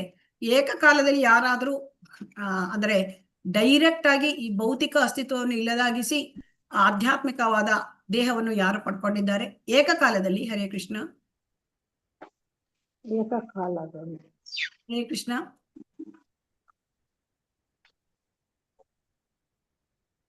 ಹರೇ ಕೃಷ್ಣ. ಶುದ್ಧ ಭಕ್ತರು ಕಳಿಸ್ಕೊಳ್ತಾರೆ ಮಾತಾಜಿ. ಯಾರು ಹೆಸರು ಹೇಳ್ಬೇಕು? ಹರೇ ಕೃಷ್ಣ. ಪ್ರಭುಪಾದ್. ಶ್ರೀಲ ಪ್ರಭುಪಾದರು ಅವರು ವೈಕುಂಠ ಮ್ಯಾನ್, ಅವರು ಇಲ್ಲಿಯವರಲ್ಲ. ಅವರು ಅವರನ್ನು ಭಗವಂತ ಇಲ್ಲಿ ಕಳಿಸಿರೋದಲ್ವಾ? ಹರೇ ಕೃಷ್ಣ. ನಾವು ಓದಿದ್ದೇವೆ ಅಲ್ವಾ ಹರೇ ಕೃಷ್ಣ ಮೊದಲನೇ ಸ್ಕಂದದಲ್ಲಿ ಭಾಗವತದಲ್ಲಿ. ಹೌದು ಮಾತಾಜಿ. ನಾರದ ಮುನಿಗಳು ಏಕಕಾಲದಲ್ಲಿ ಅವರದ್ದು ಐಹಿಕ ಅಸ್ತಿತ್ವ ಇಲ್ಲವಾಯಿತು. ಅವರಿಗೆ ಒಮ್ಮೆಗೆ ಆಧ್ಯಾತ್ಮಿಕ ಒಂದು ಶರೀರ ಸಿಕ್ಕಿದೆ. ಇದನ್ನ ನಾವು ನೋಡಿದ್ದೇವೆ ಅಲ್ವಾ? ಹರೇ ಕೃಷ್ಣ. ರೀನಾ ಮಾತಾಜಿ ಅಲ್ವಾ? ಹರೇ ಕೃಷ್ಣ. ಹೌದು ಮಾತಾಜಿ, ಹೌದು. ಹರೇ ಕೃಷ್ಣ ಮಾತಾಜಿ. ಅವರಿಗೆ ಒಮ್ಮೆಲೆ ಸಿಕ್ಬಿಡ್ತಂತೆ. ಹೇಗೆ? ಅಷ್ಟು ಅವರು ಆ ಕೃಷ್ಣ ಪ್ರೇಮವನ್ನ ಭಗವಂತ ಕರುಣಿಸಿದ್ದಾನೆ ಅವರಿಗೆ. ಮುಂದೆ ನೋಡೋಣ. ಹರಿನಾಮದ ಬಗ್ಗೆ ಎಷ್ಟು ಮಹಿಮೆಗಳನ್ನು ಹೇಳಿದ್ರು ತುಂಬಾ ಹೇಳಲಿಕ್ಕೆ ಉಂಟು. ಆದ್ರೆ ಇದನ್ನು ನಾವು ಮುಂದುವರಿಸೋಣ. 29-30 ಶ್ಲೋಕ. ಹೇನ ಕೃಷ್ಣ ನಾಮ ಯದಿ ಲಯ ಬಹುಬಾರ ತಬು ಯದಿ ಪ್ರೇಮ ನಹೇ ನಹೇ ಅಶ್ರುಧಾರ ತಬೆ ಜಾನಿ ಅಪರಾಧ ತಾಹತೆ ಪ್ರಚುರ ಕೃಷ್ಣ ನಾಮ ಬೀಜತ ಹೇ ನಾ ಕರೆ ಅಂಕೂರ. ಕೃಷ್ಣ ಓದಿ ಪ್ರಭು. ಮಾತಾಜಿ ಶ್ಲೋಕ 29-30.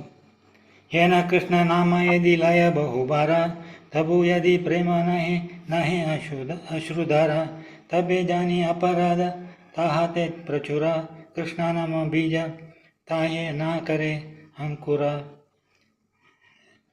ಹೇನ ಇಂತಹ ಕೃಷ್ಣನಾಮ, ಪ್ರಭುವಿನ ಪವಿತ್ರ ನಾಮ, ಯದಿ ಆದರೆ, ಲಯ ಜಪಿಸಲು ಆರಂಭ, ಬಹುಬಾರ ಮತ್ತೆ ಮತ್ತೆ, ತಬು ಆದರೂ, ಯದಿ ಆದರೆ, ಪ್ರೇಮ ದೈವ ಪ್ರೇಮ, ನಹೆ ಕಾಣುವುದಿಲ್ಲ, ನಹೆ ಅಶ್ರುಧಾರ ಕಣ್ಣುಗಳಲ್ಲಿ ನೀರು ಬರುವುದಿಲ್ಲ, ತಬೆ ಆಗ, ಜಾನಿ ನನಗೆ ಅರ್ಥವಾಗುತ್ತದೆ, ಅಪರಾಧ ತಪ್ಪು ನಡವಳಿಕೆ, ತಾಹಾತೆ ಅಲ್ಲಿ ಈ ಪ್ರಕ್ರಿಯೆಯಲ್ಲಿ ಪ್ರಚುರ ಸಾಕಷ್ಟು, ಕೃಷ್ಣನಾಮ ಕೃಷ್ಣನ ಪವಿತ್ರ ನಾಮ, ಬೀಜವು ತಾಹೆ ಆ ಚಟುವಟಿಕೆಗಳಲ್ಲಿ ಇಲ್ಲ ಕರೆ ಆಗುವುದು, ಅಂಕುರ ಮೊಳೆಯುವುದು. ಅನುವಾದ: ಕೃಷ್ಣ ಸ್ತೋತ್ರಾರ್ಹ ಪವಿತ್ರ ನಾಮವನ್ನು ವ್ಯಕ್ತಿಯು ಪದೇ ಪದೇ ಜಪಿಸಿದ ಮೇಲೂ ಪ್ರಭು ಭಕ್ತಿ ಅವನಲ್ಲಿ ಮೂಡದಿದ್ದರೆ, ಅವನ ಕಣ್ಣುಗಳಲ್ಲಿ ನೀರು ಕಾಣದಿದ್ದರೆ ಏನು ಅರ್ಥ? ಜಪಕ್ರಿಯೆಯಲ್ಲಿ ಅವನು ನೀನು ಮಾಡಿದ ಅಪರಾಧಗಳಿಂದಾಗಿ ಕೃಷ್ಣನ ಪವಿತ್ರ ನಾಮ ಬೀಜ ನಿಮ್ಮನಲ್ಲಿ ಮೊಳೆಯುತ್ತಿಲ್ಲ ಎನ್ನುವುದು ಸ್ಪಷ್ಟವಾಗಿ ಇದೆ. ಭಾರತ ಶ್ರೀಲ ಪ್ರಭಾವರಿಗೆ ಜಯವಾಗಲಿ. ಹರೇ ಕೃಷ್ಣ ಮಂತ್ರದ ಜಪಕ್ರಿಯೆಯಲ್ಲಿ ವ್ಯಕ್ತಿಯ ಅಪರಾಧವೆಸಗಿದರೆ ಆತ ನಿರೀಕ್ಷಿತ ಫಲವನ್ನು ಪಡೆಯುವುದಿಲ್ಲ. ಆದ್ದರಿಂದ ಜಪಕ್ರಿಯೆಯಲ್ಲಿ ಅಪರಾಧ ಆಗುವುದು ತಡೆಯಲು ವ್ಯಕ್ತಿಯು ಎಚ್ಚರ ವಹಿಸಬೇಕು. ಆ ಅಪರಾಧಗಳು ಯಾವುವು ಎನ್ನುವುದನ್ನು ಶ್ಲೋಕ 24 ಸಂಬಂಧದಲ್ಲಿ ವರ್ಣಿಸಲಾಗಿದೆ. ಹರೇ ಕೃಷ್ಣ ಮಾತಾಜಿ. ಹರೇ ಕೃಷ್ಣ. ಶ್ರೀಲ ಪ್ರಭುಪಾದ್ ಕಿ ಜೈ. ಹರೇ ಕೃಷ್ಣ. ಸೊ ಇಲ್ಲಿ ಪವಿತ್ರ ನಾಮವನ್ನ ನಮಗೆ ಜಪಿಸ್ಲಿಕ್ಕೆ ಕೊಟ್ಟಿದ್ದಾರೆ. ಆದರೆ ಒಬ್ಬ ವ್ಯಕ್ತಿ ಅವನಲ್ಲಿ ಪದೇ ಪದೇ ಜಪಿಸ್ತಾರೆ ಅಲ್ವಾ. ನಾವೀಗ ಪದೇ ಪದೇ ಜಪಿಸ್ತಾ ಇದ್ದೇವೆ, ಆದ್ರೆ ನಮ್ಮ ಕಣ್ಣಲ್ಲಿ ನೀರು ಕಾಣ್ತಾ ಇಲ್ಲ ಅಲ್ವಾ. ಇದನ್ನ ನಾವು ಯಾಕೆ ನಮಗೆ ಕಣ್ಣಲ್ಲಿ ನೀರು ಕಾಣ್ತಾ ಇಲ್ಲ, ನಮಗೆ ಯಾಕೆ ಆ ಭಾವ ಬರ್ತಾ ಇಲ್ಲ, ಇದಕ್ಕೆ ಕಾರಣ ಏನು ಅಂತ ಇಲ್ಲಿ ಹೇಳ್ತಾ ಇದ್ದಾರೆ. ಪವಿತ್ರ ನಾಮದ ಬೀಜ ನಮ್ಮಲ್ಲಿ ಮೊಳಿತಾನೇ ಇಲ್ಲ. ಬರೀ ಬೀಜ ನಮ್ಗೆ ಸಿಕ್ಕಿದೆ. ಬೀಜಗೆ ಅದು ಗುರುಕೃಷ್ಣ ಕೃಪಾಪಾಯ ಭಕ್ತಿಲತಾ ಬೀಜ. ನಮ್ಗೆ ಯಾವುದೋ ಒಂದು ನಮ್ಮ ಯಾವುದೋ ಒಂದು ಪುಣ್ಯ ಯಾವುದೋ ಮಾಡಿದ್ದೇವೆ, ನಮಗೆ ಸಿಕ್ಕಿದೆ, ಬೀಜ ಸಿಕ್ಕಿದೆ ನಮಗೆ ಅಲ್ವಾ. ಪವಿತ್ರ ನಾಮದ ಬೀಜ ಸಿಕ್ಕಿದೆ. ಸೊ ಈ ಬೀಜ ನಮ್ಮ ಹತ್ರ ಮೊಳಿತಾನೇ ಇಲ್ಲ ಅಲ್ವಾ. ಮೊಳೆದ್ರೆ ನಮಗೆ ಕಣ್ಣಲ್ಲಿ ನೀರು ಬರ್ಬೇಕು ಅಲ್ವಾ. ಈಗ ಈ ಬೀಜವನ್ನ ನಮಗೆ ಸಿಕ್ಕಿದೆ, ಆದ್ರೆ ಬೀಜವನ್ನು ಮೊಳಿಬೇಕಾದ್ರೆ ನಾವು ಏನ್ ಮಾಡ್ಬೇಕು? ಯಾರಾದ್ರೂ ಹೇಳ್ತೀರಾ? ಬೀಜ ಮೊಳಿಬೇಕಾದ್ರೆ ನಾವ್ ಏನ್ ಮಾಡ್ಬೇಕು? ನಾವ್ ಯಾವ್ದಾದ್ರು ಬೀಜ ಹಾಕಿದ್ರೆ ಏನ್ ಮಾಡ್ಬೇಕು? ಗೊಬ್ಬರ ಹಾಕ್ಬೇಕು, ಅದಕ್ಕೆ ಸರಿಯಾಗಿ ನೀರ್ ಹಾಕ್ಬೇಕು. ಮತ್ತೆ ನಾವು ಭಕ್ತಿ ಸೇವೆಯಲ್ಲಿ ಹೇಗೆ ಒಂದು ಗಿಡನ ಬೆಳೆಸ್ತೇವೆ ಹಾಗೆ ನಾವು ಭಕ್ತಿ ಸೇವೆಯಲ್ಲಿ ಜಪ ಎಲ್ಲ ಮಾಡ್ಬೇಕು. ಮತ್ತೆ ಸೇವೆ ಮಾಡ್ಬೇಕು. ವೈಷ್ಣವ ಅಪರಾಧ ಇಲ್ಲದೆ ನಾವು ಜಪ ಮಾಡ್ಬೇಕಾಗತ್ತೆ. ಈಗ ಅಪರಾಧ ಇಲ್ಲದೆ ಜಪ ಮಾಡೋದು ಹೇಗೆ? ಮಾಡೋದನ್ನ ಜಪ ಮಾಡೋದನ್ನ ಕೇಳ್ಬೇಕು. ಮತ್ತೆ ಅಪರಾಧದ 10 ಅಪರಾಧಗಳನ್ನ ನಾವು ಕೇಳಿದ್ದೇವೆ. ಸೊ ಯಾಕಾಗಿ ನಮ್ಮ ಹತ್ರ ಜಪ ಮಾಡ್ಲಿಕ್ಕೆ ಈ ಕಣ್ಣಲ್ಲಿ ನೀರು ಬರುವುದಿಲ್ಲ? ಅಪರಾಧ ರಹಿತವಾದ ಜಪ ಯಾಕೆ ಮಾಡಕ್ಕಾಗೋದಿಲ್ಲ ಅದನ್ನ ಹೇಳಿದ್ರೆ ಇಲ್ಲಿ ಏನ್ ಹೇಳ್ತಿದ್ದಾರೆ, ನಾವು ಅಪರಾಧ ಮಾಡ್ತಾ ಇದ್ದೇವೆ. ಅಪರಾಧ ಏನನ್ನು ಮಾಡ್ತಾ ಇದ್ದೇವೆ? ನಮ್ಮನ್ನೇ ನಾವು ಇಂಟ್ರಸ್ಪೆಕ್ಟ್ ಮಾಡ್ಕೋಬೇಕು. ಏನ್ ಮಾಡ್ತಾ ಇದ್ದೇವೆ ಅಂದ್ರೆ, ಮೊದಲನೇ ಅಪರಾಧ ಅಂತಂದ್ರೆ ನಮಗೆ ನಾವು ಅಂದ್ರೆ ವೈಷ್ಣವರಿಗೆ ನಾವು ಅಪರಾಧ ಮಾಡೋದು. ವೈಷ್ಣವ ಅಪರಾಧ ಹಾತಿಮಾತ, ಅದು ದೊಡ್ಡ ಅಪರಾಧ. ಸೊ ಆ ವೈಷ್ಣವ ಅಪರಾಧ ನಾವು ಮಾಡಬಾರ್ದು. ಆಮೇಲೆ ಎರಡನೇ ಅಪರಾಧ ಅಂತಂದ್ರೆ ಅದೇ ಶಿವ ಅಥವಾ ಬ್ರಹ್ಮ ಇವರೆಲ್ಲ ದೇವತೆಗಳು, ಅವರನ್ನ ವಿಷ್ಣುವಿಗೆ ಸಮಾನ ಅಂತ ಮಾಡೋದು ಅಲ್ವಾ. ಎರಡನೇ ಅಪರಾಧ. ಅದನ್ನ ನಾವು ದೇವತೆಗಳನ್ನ ವಿಷ್ಣುವಿಗೆ ಸಮಾನ, ಕೃಷ್ಣನಿಗೆ ಸಮಾನ ಅಂತ ಹೇಳಿದ್ರೆ ಅದು ಅಪರಾಧವಾಗತ್ತೆ. ಮೂರನೇ ಅಪರಾಧ ಯಾವುದು? ಗುರುವಿನ ಆದೇಶವನ್ನು ಪಾಲಿಸದಿರುವುದು. ಅದನ್ನೆಲ್ಲ ನಮ್ಮನ್ನ ನಾವು ಇಂಪ್ರೂವ್ ಮಾಡ್ಬೇಕು. ನಾವು ವೈಷ್ಣವರಿಗೆ ಅಪ್ಪಿತಪ್ಪಿಯೂ ಕೂಡ ಅಪರಾಧ ಮಾಡಬಾರ್ದು. ಯಾಕಂದ್ರೆ ವೈಷ್ಣವರ ನಾಮಕ್ಕೆ ಅಪರಾಧ ಮಾಡಿದ್ರೆ ಅದು, ಈಗ ಕೃಷ್ಣನಿಗೆ ಅಪರಾಧ ಮಾಡಿದ್ರೆ ಕೃಷ್ಣ ಸಹಿಸ್ತಾನಂತೆ, ಆದರೆ ಕೃಷ್ಣನ ಭಕ್ತರಿಗೆ ಅಪರಾಧ ಮಾಡಿದ್ರೆ ಅವನು ಸಹಿಸೋದಿಲ್ಲ. ಅದಕ್ಕೆ ನಾವು ಯಾವತ್ತೂ ಚಿಂತನೆಯಲ್ಲೂ ಕೂಡ ನಾವು ಭಕ್ತರ ಬಗ್ಗೆ, ನಾವು ಅವರ ಬಗ್ಗೆ ಯಾವುದೇ ವಿಚಾರವಾದ ನಾವು ಅವರಿಗೆ ಮನಸ್ಸಿನಲ್ಲಿಯೂ ಕೂಡ ಅಪರಾಧ ಮಾಡಬಾರ್ದು. ನಾವು ಮಾತಿನಲ್ಲಿ, ಮನಸ್ಸಿನಲ್ಲಿ, ಕೃತಿಯಲ್ಲಿ ಕೂಡ ವೈಷ್ಣವರ ಬಗ್ಗೆ ಅಪರಾಧ ಮಾಡಿದಾಗ ನಾವು ಜಾಗರೂಕರಾಗಿರ್ಬೇಕು. ಆಮೇಲೆ ಎರಡನೇ ಅಪರಾಧದಲ್ಲಿ ನಮ್ಗೆ ಗೊತ್ತಿರಬೇಕು, ಸೊ ಭಗವಂತ ಒಬ್ಬನೇ, ಮತ್ತೆ ಅವನಿಗೆ ದೇವತೆಗಳು ಭಗವಂತನಿಗೆ ಸಮ ಅಲ್ಲ. ಸೊ ಅವನು ಬ್ರಹ್ಮ, ಶಿವ ಇಂತಹ ಉತ್ತಮ ದೇವತೆಗಳು ಇರಬಹುದು, ಆದರೆ ಸಮ ಅಲ್ಲ. ಈ ಮೂರನೇ ಅಪರಾಧ ಯಾವುದು? ಹರೇ ಕೃಷ್ಣ. ಗುರುವಿನ ಆದೇಶವನ್ನು ಪಾಲಿಸದಿರುವುದು. ಗುರುವಿನ ಆದೇಶ. ಸೊ ಗುರು ಅವಜ್ಞ. ಸೊ ಆ ಗುರುನಿಂದನೆ, ಗುರುವನ್ನ ನಾವು ಆಜ್ಞೆಗಳನ್ನ ಚಾಚು ತಪ್ಪದೆ ಪಾಲಿಸಬೇಕು. ಆದ್ರೆ ನಮ್ಮ ಹತ್ರ ಆಗತ್ತಾ? ಹರೇ ಕೃಷ್ಣ. ನಾವು ಮಾಡ್ತಾ ಇದ್ದೇವಾ? ಹರೇ ಕೃಷ್ಣ ಮಾಡ್ತಾ ಇದ್ದೇವಾ?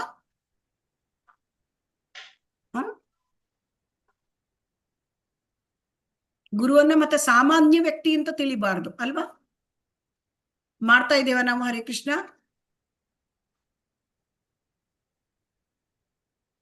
ಸೊ ಹಾಗಾಗಿ ನಾವು ವಿಚಾರ ಮಾಡಬೇಕು, ನಾನು ಎಲ್ಲಿ ತಪ್ತಾ ಇದ್ದೇನೆ, ನಾವು ಯಾವ ಅಪರಾಧವನ್ನು ಮಾಡ್ತಾ ಇದ್ದೇವೆ.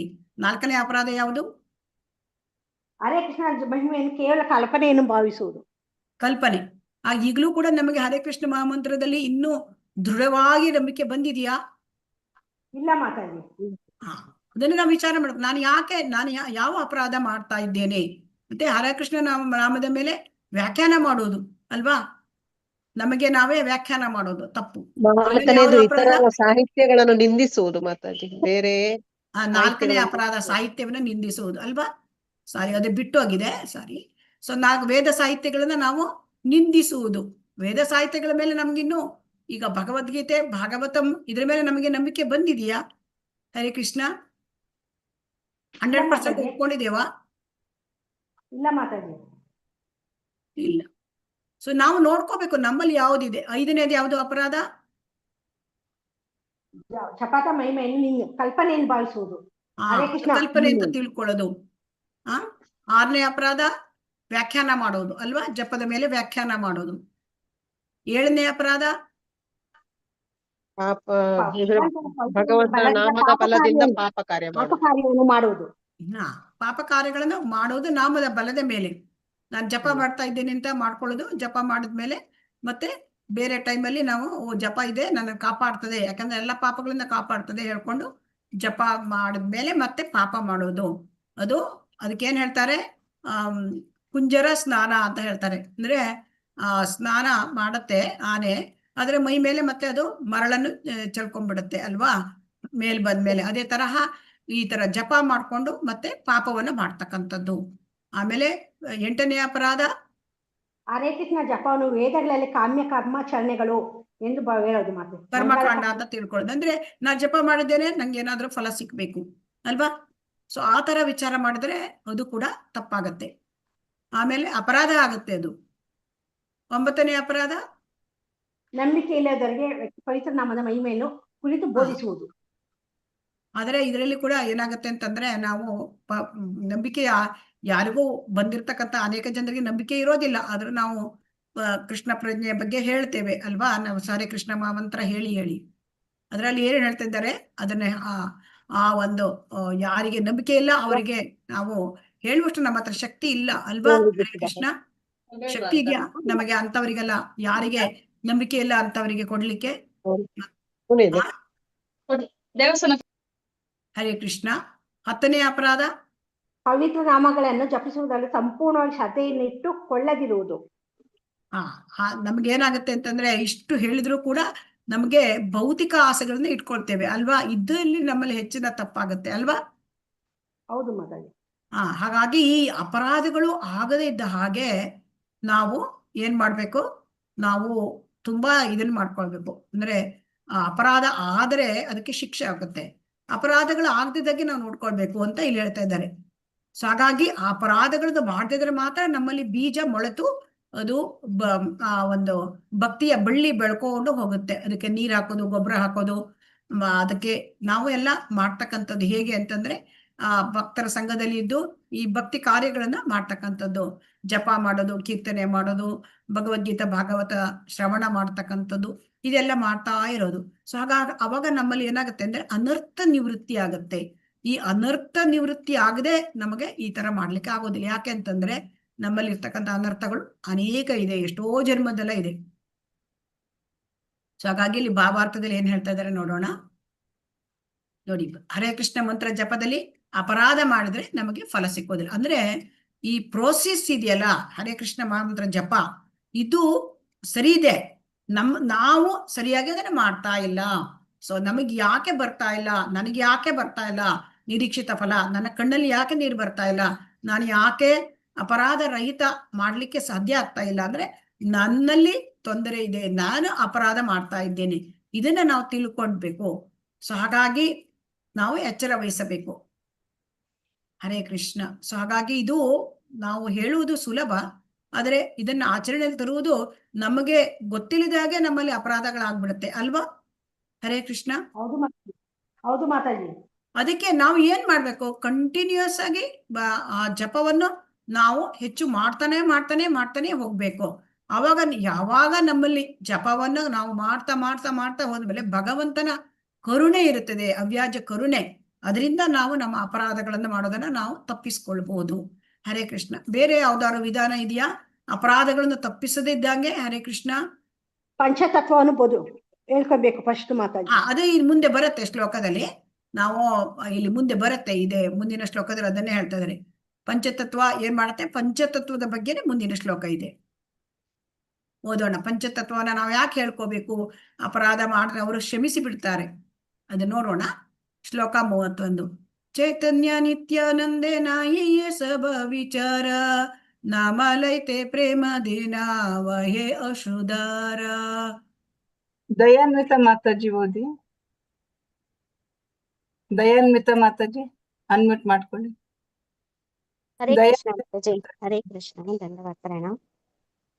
ಶ್ಲೋಕ 31. ಚೈತನ್ಯ ನಿತ್ಯಾನೇ ನಾಹಿ ಏಸಾಭ ವಿಚಾರಂ, ನಾಮ ಲೇತೆ ಪ್ರೇಮಧನ ವೇಹ ಅಶ್ರುಧಾರಂ. ಚೈತನ್ಯ ಪ್ರಭು ಚೈತನ್ಯರ ಹಾಗೂ ನಿತ್ಯಾನಂದರ ಪವಿತ್ರ ನಾಮಗಳನ್ನು ಜಪಿಸುವಾಗ ನಾಹಿ ಇಲ್ಲ ಏಸಾಭ ಈ ಎಲ್ಲ ವಿಚಾರ ಪರಿಗಣನೆಗಳು ನಾಮ ಪವಿತ್ರ ನಾಮವನ್ನು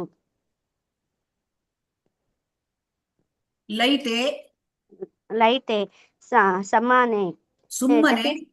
ಸುಮ್ಮನೆ ಜಪಿಸುವುದರಿಂದ ಪ್ರೇಮ ದೈವ ಪ್ರೇಮವು ದೇನ ಅವರು ನೀಡುತ್ತಾರೆ, ವಾಹೆ ಹರಿಯುತ್ತದೆ, ಅಶ್ರುಧಾರ ಕಣ್ಣೀರಿನ ಧಾರೆ. ಅನುವಾದ ಮತ್ತೆ ಭಾವಾರ್ಥ ಶೀಲ ಪ್ರಭುಪಾದರಿಗೆ ಜಯವಾಗಲಿ. ಅಲ್ಪ ಸ್ವಲ್ಪ ಶ್ರದ್ಧೆಯಿಂದಾದರೂ ಸರಿಯಾಗಿ ವ್ಯಕ್ತಿಯು ಭಗವಾನ್ ಚೈತನ್ಯರ ಹಾಗೂ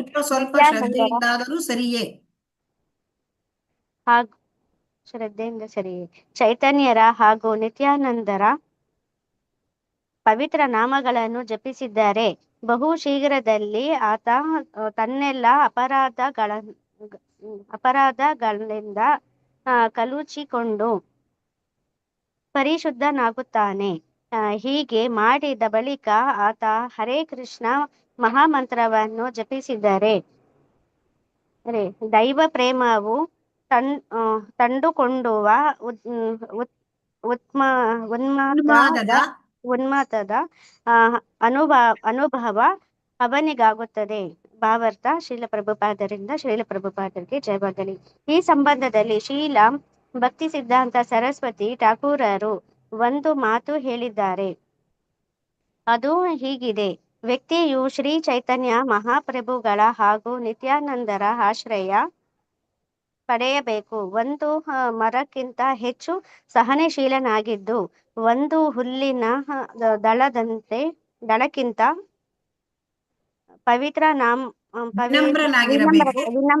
ವಿನಮ್ರನಾಗಿರಬೇಕು ಎನ್ನುವ ಅವರ ಉಪದೇಶಗಳನ್ನು ಅನುಷ್ಠಾನ ಮಾಡಬೇಕು. ಇವೆಲ್ಲವನ್ನು ಮಾಡುತ್ತಾ ಪ್ರಭುವಿನ ಪವಿತ್ರ ನಾಮವನ್ನು ಜಪಿಸಿದರೆ ಆತ ಪ್ರಭುವಿಗೆ ದಿವ್ಯ ಪ್ರೇಮ ಸೇವೆ ಸಲ್ಲಿಸುವ ನೆಲೆಯನ್ನು ಸೇರುತ್ತಾನೆ. ಆಗ ಅವನು ಕಣ್ಣುಗಳಲ್ಲಿ ನೀರು ಹರಿಯುತ್ತದೆ. ಹರೇ ಕೃಷ್ಣ ಮಹಾಮಂತ್ರವನ್ನು ಜಪಿಸುವ ಕಾಲದಲ್ಲಿ ತಡೆ ಹಿಡಿಯಬೇಕಾದ ಅಪರಾಧಗಳುಂಟು. ಆದರೆ ಗೌರ ನಿತ್ಯಾನಂದರ ಹೆಸರುಗಳು ಜಪಕ್ಕೆ ಇಂತಹ ನಿಯಮಗಳಾಗುವುದು ಇಲ್ಲ. ಆದುದರಿಂದ ವ್ಯಕ್ತಿಯು ಹರೇ ಕೃಷ್ಣ ಮಹಾಮಂತ್ರವನ್ನು ಜಪಿಸುತ್ತಿದ್ದಾಗ್ಯೂ ಒಂದ್ ನಿಮಿಷ ಮಾತಾಜಿ, ಎಲ್ಲಿಗೆ ಹೊರಟೋದು? ಮಂತ್ರವನ್ನು ಜಪಿಸುವುದಕ್ಕಾಗಿಯೂ ಜಪಿಸುತ್ತಿದ್ದಾಗಿಯೂ ಅವನ ಬದುಕು ಪಾಪಮಯವಾಗಿದ್ದರೆ ಅಂತಹವನು ಪ್ರಭು ಸೇವೆ ಸಲ್ಲಿಸುವ ಮಟ್ಟಕ್ಕಿರುವುದು ತುಂಬಾ ಕಷ್ಟವಾಗುತ್ತದೆ. ಆದರೆ ವ್ಯಕ್ತಿಯು ದೋಷಿಯೇ ಆಗಿದ್ದು ಗೌರ ನಿತ್ಯಾನಂದರ ಗುರು ಗೌರ ಗೌರ ನಿತ್ಯಾನಂದರ ಪವಿತ್ರ ನಾಮಗಳನ್ನು ಜಪಿಸಿದ್ದರೆ ತಾನು ಅಪರಾಧಗಳ ಫಲಗಳಿಂದ ಬಹು ಬೇಗ ಮುಕ್ತನಾಗುತ್ತಾನೆ. ಆದುದರಿಂದ ವ್ಯಕ್ತಿಯು ಮೊದಲಿಗೆ ಭಗವಾನ್ ಚೈತನ್ಯ ಹಾಗೂ ನಿತ್ಯಾನಂದರನ್ನು ಅನುಸಂಧಾನ ಮಾಡಬೇಕು ಅಥವಾ ಗುರು ಗೌರಂಗರನ್ನು ಪೂಜಿಸಬೇಕು. ಆ ಬಳಿಕ ರಾಧಾಕೃಷ್ಣರ ಪೂಜೆ ಮಾಡುವ ಘಟ್ಟಕ್ಕೆ ಬರಬೇಕು. ನಮ್ಮ ಕೃಷ್ಣ ಪ್ರಜ್ಞೆ ಆಂದೋಲನದಲ್ಲಿ ಗುರು ಗೌರಂಗರನ್ನು ಮೊದಲು ಪೂಜಿಸಬೇಕೆಂದು ನಮ್ಮ ವಿದ್ಯಾರ್ಥಿಗಳಿಗೆ ಸೂಚಿಸಲಾಗುತ್ತದೆ. ಬಳಿಕ ಅವರು ಸ್ವಲ್ಪ ಅನುಭವಿಗಳಾದ ಮೇಲೆ ರಾಧಾಕೃಷ್ಣರ ಮೂರ್ತಿಗಳನ್ನು ಪ್ರತಿಷ್ಠಾಪಿಸಲಾಗುತ್ತದೆ. ಮುಂದೆ ಭಕ್ತರು ಪ್ರಭುವಿನ ಪೂಜೆಯಲ್ಲಿ ನಿರತರಾಗುತ್ತಾರೆ. ಧನ್ಯವಾದಗಳು ಮಾತಾಜಿ. ಹರೇ ಕೃಷ್ಣ ಮಾತಾಜಿ. ಗೀತಾ ಕೋಡಿಕಲ್ ಮಾತಾಜಿ. ಗೀತಾ ಕೋಡಿಕಲ್ ಮಾತಾಜಿ ಓದಿ. ಹರೇ ಕೃಷ್ಣ ಮಾತಾಜಿ. ಹರೇ ಕೃಷ್ಣ ಮಾತಾಜಿ. ಗೀತಾ ಕೋಡಿಕಲ್ ಮಾತಾಜಿ ಅಲ್ಲಿಂದ ನಾನು ಓದ್ತೇನೆ. ಅಂತಿಮವಾಗಿ ರಾಧಾಕೃಷ್ಣರನ್ನು ಸೇರುವ ಗುರಿ ಇರುವ ವ್ಯಕ್ತಿಯು ಮೊದಲು ಗೌರ ನಿತ್ಯಾನಂದರ ಆಶ್ರಯ ಪಡೆಯಬೇಕು. ಈ ಸಂಬಂಧದಲ್ಲಿ ಶ್ರೀಲ ನರೋತ್ತಮದಾಸ ಠಾಕೂರರು ಹೀಗೆಂದು ಹಾಡಿದ್ದಾರೆ. ಗೌರಾಂಗ ಬಲಿತೆ ಹಾಬೆ ಯಾರಾದ್ರೂ ಚೆನ್ನಾಗಿ ಹಾಡು ಹೇಳೋರಿದ್ರೆ ಹೇಳ್ಬೋದು ಇದನ್ನ. ಹರೇ ಕೃಷ್ಣ. ಹರಿಹರಿ ಬಲಿತೆ ಹರೇ ಕೃಷ್ಣ. ನಯನೆ ಬಾಪೆ ನೀರ. ಓದಿ. ಗೀತಾ ಮಾತಾಜಿ ಕಂಟಿನ್ಯೂ ಮಾಡಿ ಮಾತಾಜಿ. ಮಾಡ್ಲಿ ಮಾತಾಜಿ. ಗೀತಾ ಮಾತಾಜಿ ಓದಿ. ಆರ ಕಬೆ ನಿತಾಯ್ ಚಂದೇರ ಕರ್ಣ ಕರಿಬೆ ಸಂಸಾರ ವಾಸನಾ ಮೋರ ಕಬೆ ತುಚ್ಛ ಹಬೆ ವಿಷಯ ಚಾಡಿಯ ಕಬೆ ಶುದ್ಧ ಹಬೆ ಮನ ಕಬೆ ಹಾಮ ಹೇ ರಬ ಶ್ರೀ ವೃಂದಾವನ. ಪ್ರಾರಂಭದಲ್ಲಿ ವ್ಯಕ್ತಿಯು ನಿಯತ ಕ್ರಮದಲ್ಲಿ ಶ್ರೀ ಗೌರಸುಂದರರ ಪವಿತ್ರ ನಾಮವನ್ನು ಜಪಿಸಬೇಕು. ಬಳಿಕ ಪ್ರಭು ನಿತ್ಯಾನಂದರ ನಾಮ ಜಪ ಮಾಡಬೇಕು. ಹೀಗೆ ವ್ಯಕ್ತಿಯ ಹೃದಯವು ಲೌಕಿಕ ಭೋಗಾಪೇಕ್ಷೆಯ ಅಶುದ್ಧ ಬಯಕೆಗಳನ್ನು ತೊರೆದು ಪಾವನವಾಗುತ್ತದೆ. ತರುವಾಯ ವ್ಯಕ್ತಿಯು ಪ್ರಭು ಕೃಷ್ಣನನ್ನು ಪೂಜಿಸಲು ವೃಂದಾವನ ಧಾಮವನ್ನು ಸಾರಬಹುದು. ವ್ಯಕ್ತಿಗೆ ಭಗವಾನ್ ಚೈತನ್ಯರ ಹಾಗೂ ನಿತ್ಯಾನಂದರ ಅನುಗ್ರಹವಿಲ್ಲದಿದ್ದಲ್ಲಿ ಆತ ವೃಂದಾವನಕ್ಕೆ ಹೋಗಬೇಕಾದ ಅಗತ್ಯವಿಲ್ಲ. ಏಕೆಂದರೆ ಒಬ್ಬನ ಮನಸ್ಸು ಪರಿಶುದ್ಧವಾಗಿದ್ದಲ್ಲದೆ ವೃಂದಾವನಕ್ಕೆ ಹೋಗಿಯೂ ಅದನ್ನು ನೋಡಲಾರ. ವಾಸ್ತವವಾಗಿ ವೃಂದಾವನಕ್ಕೆ ಹೋಗುವ ಕ್ರಿಯೆಯು 6 ಜನ ಗೋಸ್ವಾಮಿಗಳು ನೀಡಿರುವ ಭಕ್ತಿ ರಸಾಮೃತ ಸಿಂಧು, ವಿದಗ್ಧ ಮಾಧವ, ಲಲಿತ ಮಾಧವ ಹಾಗೂ ಇತರ ಗ್ರಂಥಗಳನ್ನು ಓದಿ ಅವರ ಆಶ್ರಯ ಪಡೆಯುವುದನ್ನು ಒಳಗೊಂಡಿರುತ್ತದೆ. ಈ ಪರಿಯಲ್ಲಿ ವ್ಯಕ್ತಿಯು ರಾಧೆ ಹಾಗೂ ಕೃಷ್ಣರ ನಡುವಣ ಪ್ರೇಮ ಸಲ್ಲಾಪಗಳನ್ನು ಅರ್ಥ ಮಾಡಿಕೊಳ್ಳಬಹುದು. ಕಬೆ ಹಾಮ ಭುಜಬೆ ಸೆ ಯುಗಲ ಪ್ರೀತಿ. ರಾಧೆ ಹಾಗೂ ಕೃಷ್ಣರ ಮಾಧುರ್ಯ ಪ್ರೇಮವು ಸಾಧಾರಣ ಪ್ರತಿಯ ಮನುಷ್ಯ ವ್ಯವಹಾರದಂತಲ್ಲ. ಅದು ಸಂಪೂರ್ಣವಾಗಿ ಅಲೌಕಿಕವಾದದ್ದು. ರಾಧೆ ಹಾಗೂ ಕೃಷ್ಣರನ್ನು ಅರ್ಥ ಮಾಡಿಕೊಳ್ಳಲು ಅವರನ್ನು ಪೂಜಿಸಬೇಕು. ಅವರ ಪ್ರೇಮ ಸೇವೆಯಲ್ಲಿ ತನ್ಮಯರಾಗಬೇಕು. ಶ್ರೀ ಚೈತನ್ಯ ಮಹಾಪ್ರಭು, ಶ್ರೀ ನಿತ್ಯಾನಂದ ಪ್ರಭು ಹಾಗೂ ಚೈತನ್ಯರ ನೇರ ಶಿಷ್ಯರಾದ 6 ಜನ ಗೋಸ್ವಾಮಿಗಳ ಮಾರ್ಗದರ್ಶನದಲ್ಲಿ ನಡೆಯಬೇಕು. ಹರೇ ಕೃಷ್ಣ ಮಾತಾಜಿ. ಧನ್ಯವಾದಗಳು ಮಾತಾಜಿ. ಧನ್ಯವಾದಗಳು. ಗೀತಾ ಎಂ ಮಾತಾಜಿ ಮುಂದಕ್ಕೆ ಓದಿ. ಹರೇ ಕೃಷ್ಣ ಮಾತಾಜಿ. ಭಾವಾರ್ಥ. ಶೀಲ ಪ್ರಭುಪಾದರಿಂದ ಶೀಲ ಪ್ರಭುಪಾದರಿಗೆ ಜಯವಾಗಲಿ. ಸಾಧಾರಣ ಪ್ರತಿಯ ವ್ಯಕ್ತಿಯ ಬಗೆಗೆ ಒಂದು ಮಾತನ್ನು ಹೇಳಬಹುದಾದರೆ ಅವನ ಪಾಲಿಗೆ ರಾಧೆ ಹಾಗೂ ಕೃಷ್ಣರ ಪೂಜೆಗಿಂತ ಶ್ರೀ ಚೈತನ್ಯ ಪ್ರಭು ಹಾಗೂ ನಿತ್ಯಾನಂದ ಪ್ರಭುಗಳ ಅಥವಾ ಪಂಚತತ್ವಗಳ ಪೂಜೆಯು ಸುಲಭವಾಗಿರುತ್ತದೆ. ವ್ಯಕ್ತಿಯು ತುಂಬ ಸುದೈವಿಯಾಗಿದ್ದ ಹೊರತು ಆತನನ್ನು ನೇರವಾಗಿ ರಾಧೆ ಹಾಗೂ ಕೃಷ್ಣರ ಪೂಜೆಗೆ ಕೈಹಾಕಲು ಪ್ರೇರೇಪಿಸಬಾರದು. ಸಾಕಷ್ಟು ವಿದ್ಯಾವಂತನಲ್ಲದ ಅಥವಾ ತಿಳಿದಿಲ್ಲದ ಪ್ರಾರಂಭಿಕ ವಿದ್ಯಾರ್ಥಿಯು ರಾಧೆ ಹಾಗೂ ಕೃಷ್ಣರ ಪೂಜೆಯಲ್ಲಿ ತೊಡಗಬಾರದು. ಹರೇ ಕೃಷ್ಣ ಮಂತ್ರವನ್ನು ಜಪಿಸಬಾರದು. ಆತ ಹಾಗೆ ಮಾಡಿದರೂ ಅಪೇಕ್ಷಿತ ಫಲವನ್ನು ಪಡೆಯುವುದು ಅಸಂಭವ. ಆದ್ದರಿಂದ ವ್ಯಕ್ತಿಯು ನಿತಾಯ್ ಗೌರರ ಹೆಸರುಗಳನ್ನು ಜಪಿಸಬೇಕು ಹಾಗೂ ಹುಸಿ ಪ್ರತಿಷ್ಠೆ ಬಿಟ್ಟು ಅವರನ್ನು ಪೂಜಿಸಬೇಕು. ಈ ಐಹಿಕ ಜಗತ್ತಿನಲ್ಲಿ ಹೆಚ್ಚು ಕಡಿಮೆ ಪ್ರತಿಯೊಬ್ಬರೂ ಪಾಪ ಕಾರ್ಯಗಳ ಪ್ರಭಾವಕ್ಕೆ ಒಳಗಾಗಿರುತ್ತಾರಾಗಿ ಪ್ರಾರಂಭದಲ್ಲಿ ವ್ಯಕ್ತಿಯು ಗುರು ಗೌರಾಂಗರ ಪೂಜೆ ಮಾಡಿ ಆ ಮಹಾತ್ಮರ ಅನುಗ್ರಹವನ್ನು ಯಾಚಿಸುವುದು ಅಗತ್ಯ. ಹೀಗೆ ಅವನ ಎಲ್ಲ ಅನರ್ಹತೆಗಳ ಮಧ್ಯದಲ್ಲೂ ವ್ಯಕ್ತಿಯು ರಾಧಾಕೃಷ್ಣರ ವಿಗ್ರಹಗಳನ್ನು ಪೂಜಿಸಲು ಅರ್ಹತೆ ಗಳಿಸುತ್ತಾನೆ. ಈ ಸಂಬಂಧದಲ್ಲಿ ಗಮನಿಸಬೇಕಾದ ಅಂಶವೊಂದಿದೆ. ಅದು ಹೀಗೆ: ಭಗವಾನ್ ಕೃಷ್ಣ ಹಾಗೂ ಗೌರಸುಂದರರ ಹೆಸರುಗಳೆರಡೂ ದೇವೋತ್ತಮ ಪರಮಪುರುಷನ ಹೆಸರಿನೊಂದಿಗೆ ಸಮಾನ ಸ್ಕಂದವಾಗಿವೆ. ಆದ್ದರಿಂದ ಒಂದು ಹೆಸರು ಇನ್ನೊಂದು ಹೆಸರಿಗಿಂತ ಶಕ್ತಿಯುಳ್ಳದ್ದೆಂದು ಪರಿಗಣಿಸಬಾರದು. ಈ ಯುಗದ ಜನರ ಸ್ಥಾನವನ್ನು ಗಣನೆಗೆ ತೆಗೆದುಕೊಂಡು ನೋಡಿದರೆ ಶ್ರೀ ಚೈತನ್ಯ ಮಹಾಪ್ರಭುಗಳು ನಾಮ ಜಪವು ಹರೇ ಕೃಷ್ಣ ಮಹಾಮಂತ್ರ ಜಪಕ್ಕಿಂತ ಹೆಚ್ಚು ಅಗತ್ಯ. ಏಕೆಂದರೆ ಶ್ರೀ ಚೈತನ್ಯ ಮಹಾಪ್ರಭುಗಳದು ಬಹು ಉದಾತ್ತ ಅವತಾರ. ಅವರ ಅನುಗ್ರಹ ಗಳಿಕೆ ತುಂಬಾ ಸುಲಭ ಕಾರ್ಯವೂ ಆಗಿದೆ. ಆದ್ದರಿಂದ ವ್ಯಕ್ತಿಯು ಮೊದಲಿಗೆ ಶ್ರೀ ಕೃಷ್ಣ ಚೈತನ್ಯ ಪ್ರಭು ನಿತ್ಯಾನಂದ ಶ್ರೀ ಅದ್ವೈತ ಗದಾಧರ ಶ್ರೀ ವಾಸಾದಿ ಗೌರ ಭಕ್ತ ವೃಂದ ಎಂಬುದಾಗಿ ಜಪಿಸಿ ಶ್ರೀ ಚೈತನ್ಯ ಮಹಾಪ್ರಭುಗಳಲ್ಲಿ ಆಶ್ರಯ ಪಡೆಯಬೇಕು. ಗೌರ ನಿತ್ಯಾನಂದರ ಸೇವೆ ಮಾಡುವುದರಿಂದ ವ್ಯಕ್ತಿಯು ಐಹಿಕ ಅಸ್ತಿತ್ವದ ಸಂಕೋಲೆಗಳನ್ನು ಕಳಚಿ ಹಾಕುತ್ತಾನೆ. ತನ್ಮೂಲಕ ರಾಧಾಕೃಷ್ಣರ ಮೂರ್ತಿ ಪೂಜೆ ಮಾಡುವ ಅರ್ಹತೆ ಗಳಿಸುತ್ತಾನೆ. ಹರೇ ಕೃಷ್ಣ ಮಾತಾಜಿ, ಧನ್ಯವಾದಗಳು. ಹರೇ ಕೃಷ್ಣ. ಧನ್ಯವಾದಗಳು, ಧನ್ಯವಾದಗಳು. ಹರೇ ಕೃಷ್ಣ. ಹರೇ ಕೃಷ್ಣ. ಸೊ ಹಾಗಾಗಿ ಶ್ರೀಲ ಪ್ರಭುಪಾದಕಿ ಜೈ.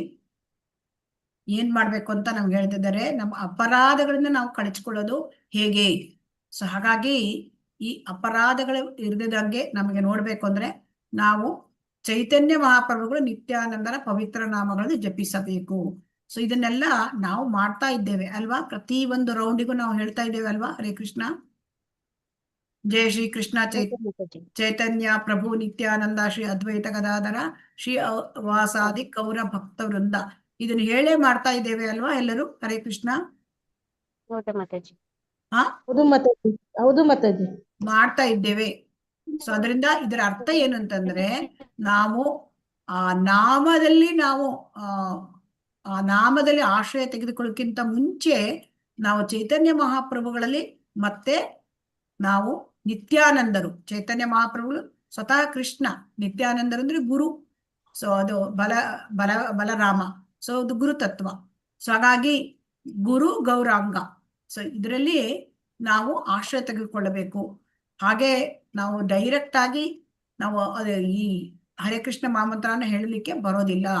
ಸೊ ಆದ್ದರಿಂದ ಅಪರಾಧಗಳನ್ನು ನಾವು ಮಾಡಬಾರ್ದು ಅಂದ್ರೆ ನಾವು ಈ ಶ್ರೀಕೃಷ್ಣ ಚೈತನ್ಯ ಪ್ರಭು ನಿತ್ಯಾನಂದ ಶ್ರೀ ಅದ್ವೈತ ಗದಾಧರ ಶ್ರೀ ವಾಸಾದಿ ಗೌರ ಭಕ್ತ ವೃಂದ ಅದೊಂದೇ ಅಲ್ಲ, ಇಲ್ಲಿ ಏನ್ ಹೇಳ್ತಾ ಇದ್ದಾರೆ ಅಂತಂದ್ರೆ ನಾವು ಈ 6 ಗೋಸ್ವಾಮಿಗಳನ್ನು ಕೂಡ ಆಶ್ರಯ ತೆಗೆದುಕೊಳ್ಳಬೇಕು.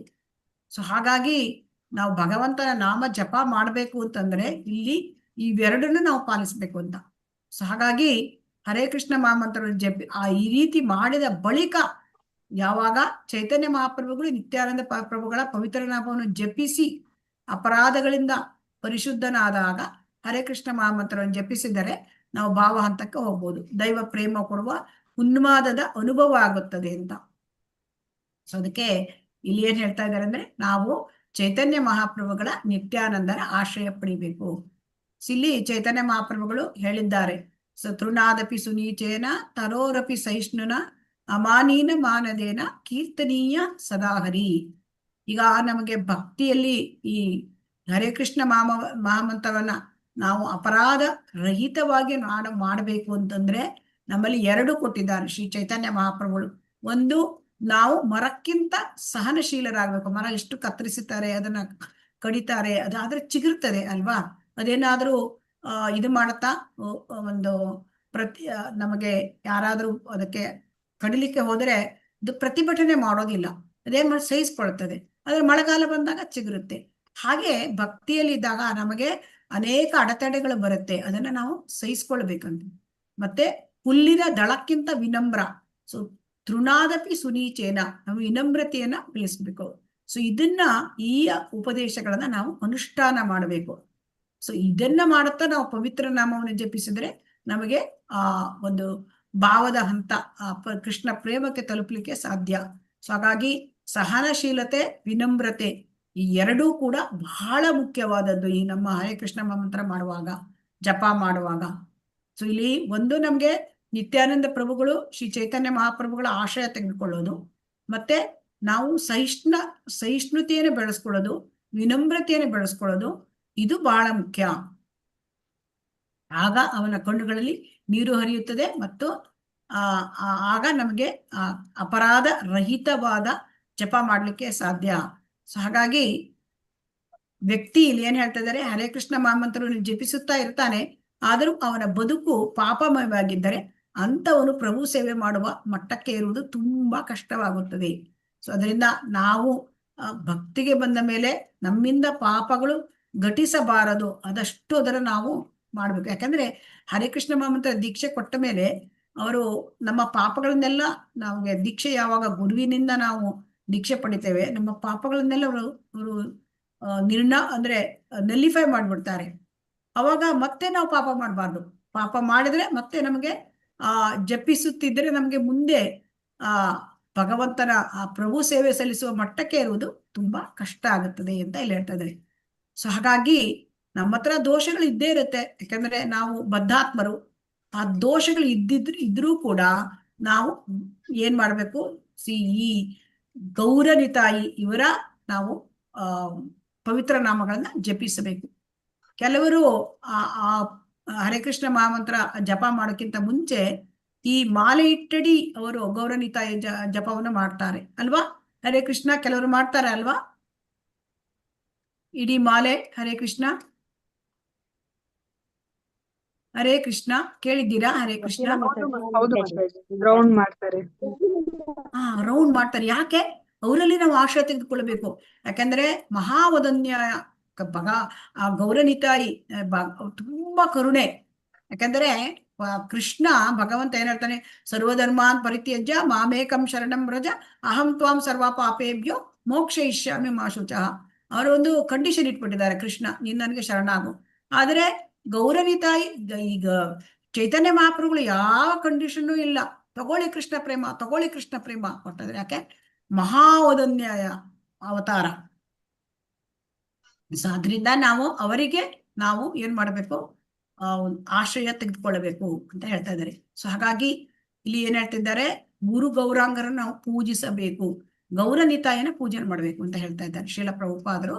ನಾವು ವಿಗ್ರಹ ಆರಾಧನೆ ಮಾಡುವಾಗ ಗೌರನಿತಾಯಿ ವಿಗ್ರಹ ಆರಾಧನೆ, ಯಾಕಂದ್ರೆ ನಮಗೆ ರಾಧಾಕೃಷ್ಣರ ವಿಗ್ರಹ ಆರಾಧನೆ ಮಾಡುವ ಮಟ್ಟಕ್ಕೆ ನಾವು ಇಲ್ಲ, ಯಾಕಂದ್ರೆ ನಮ್ಮಿಂದ ಅಪರಾಧಗಳು ಘಟಿಸುತ್ತವೆ.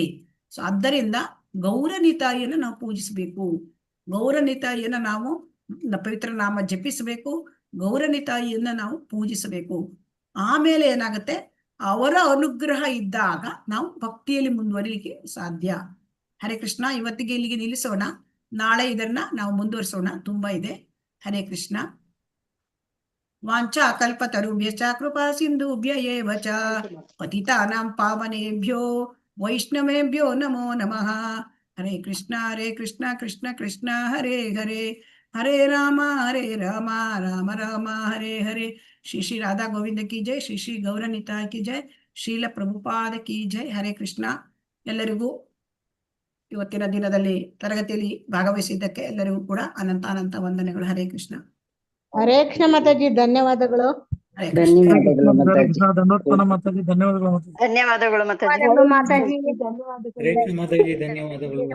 ಧನ್ಯವಾದಗಳು. ಹರೇ ಕೃಷ್ಣ. ಎಲ್ಲರೂ ಅಟೆಂಡೆನ್ಸ್ ಹಾಕೊಳ್ಳಿ. ಅಮ್ಮ ಇಲ್ಲಿ ಅಮ್ಮ. ಧನ್ಯವಾದಗಳು ಮಾತಾಜಿ. ಹರೇ ಕೃಷ್ಣ. ಧನ್ಯವಾದಗಳು.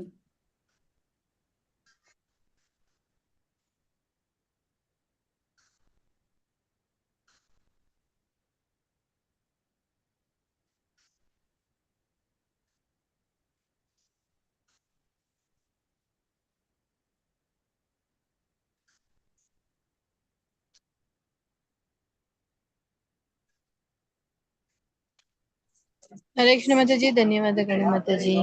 ಹರೇ ಕೃಷ್ಣ. ಧನ್ಯವಾದಗಳು ಮಾತಾಜಿ. ಹರೇ ಕೃಷ್ಣ ಮಾತಾಜಿ, ಧನ್ಯವಾದಗಳು. ಧನ್ಯವಾದಗಳು. ಥ್ಯಾಂಕ್ ಯು ಮಾತಾಜಿ. ಹರೇ ಕೃಷ್ಣ. ಹರೇ ಕೃಷ್ಣ. ಧನ್ಯವಾದಗಳು.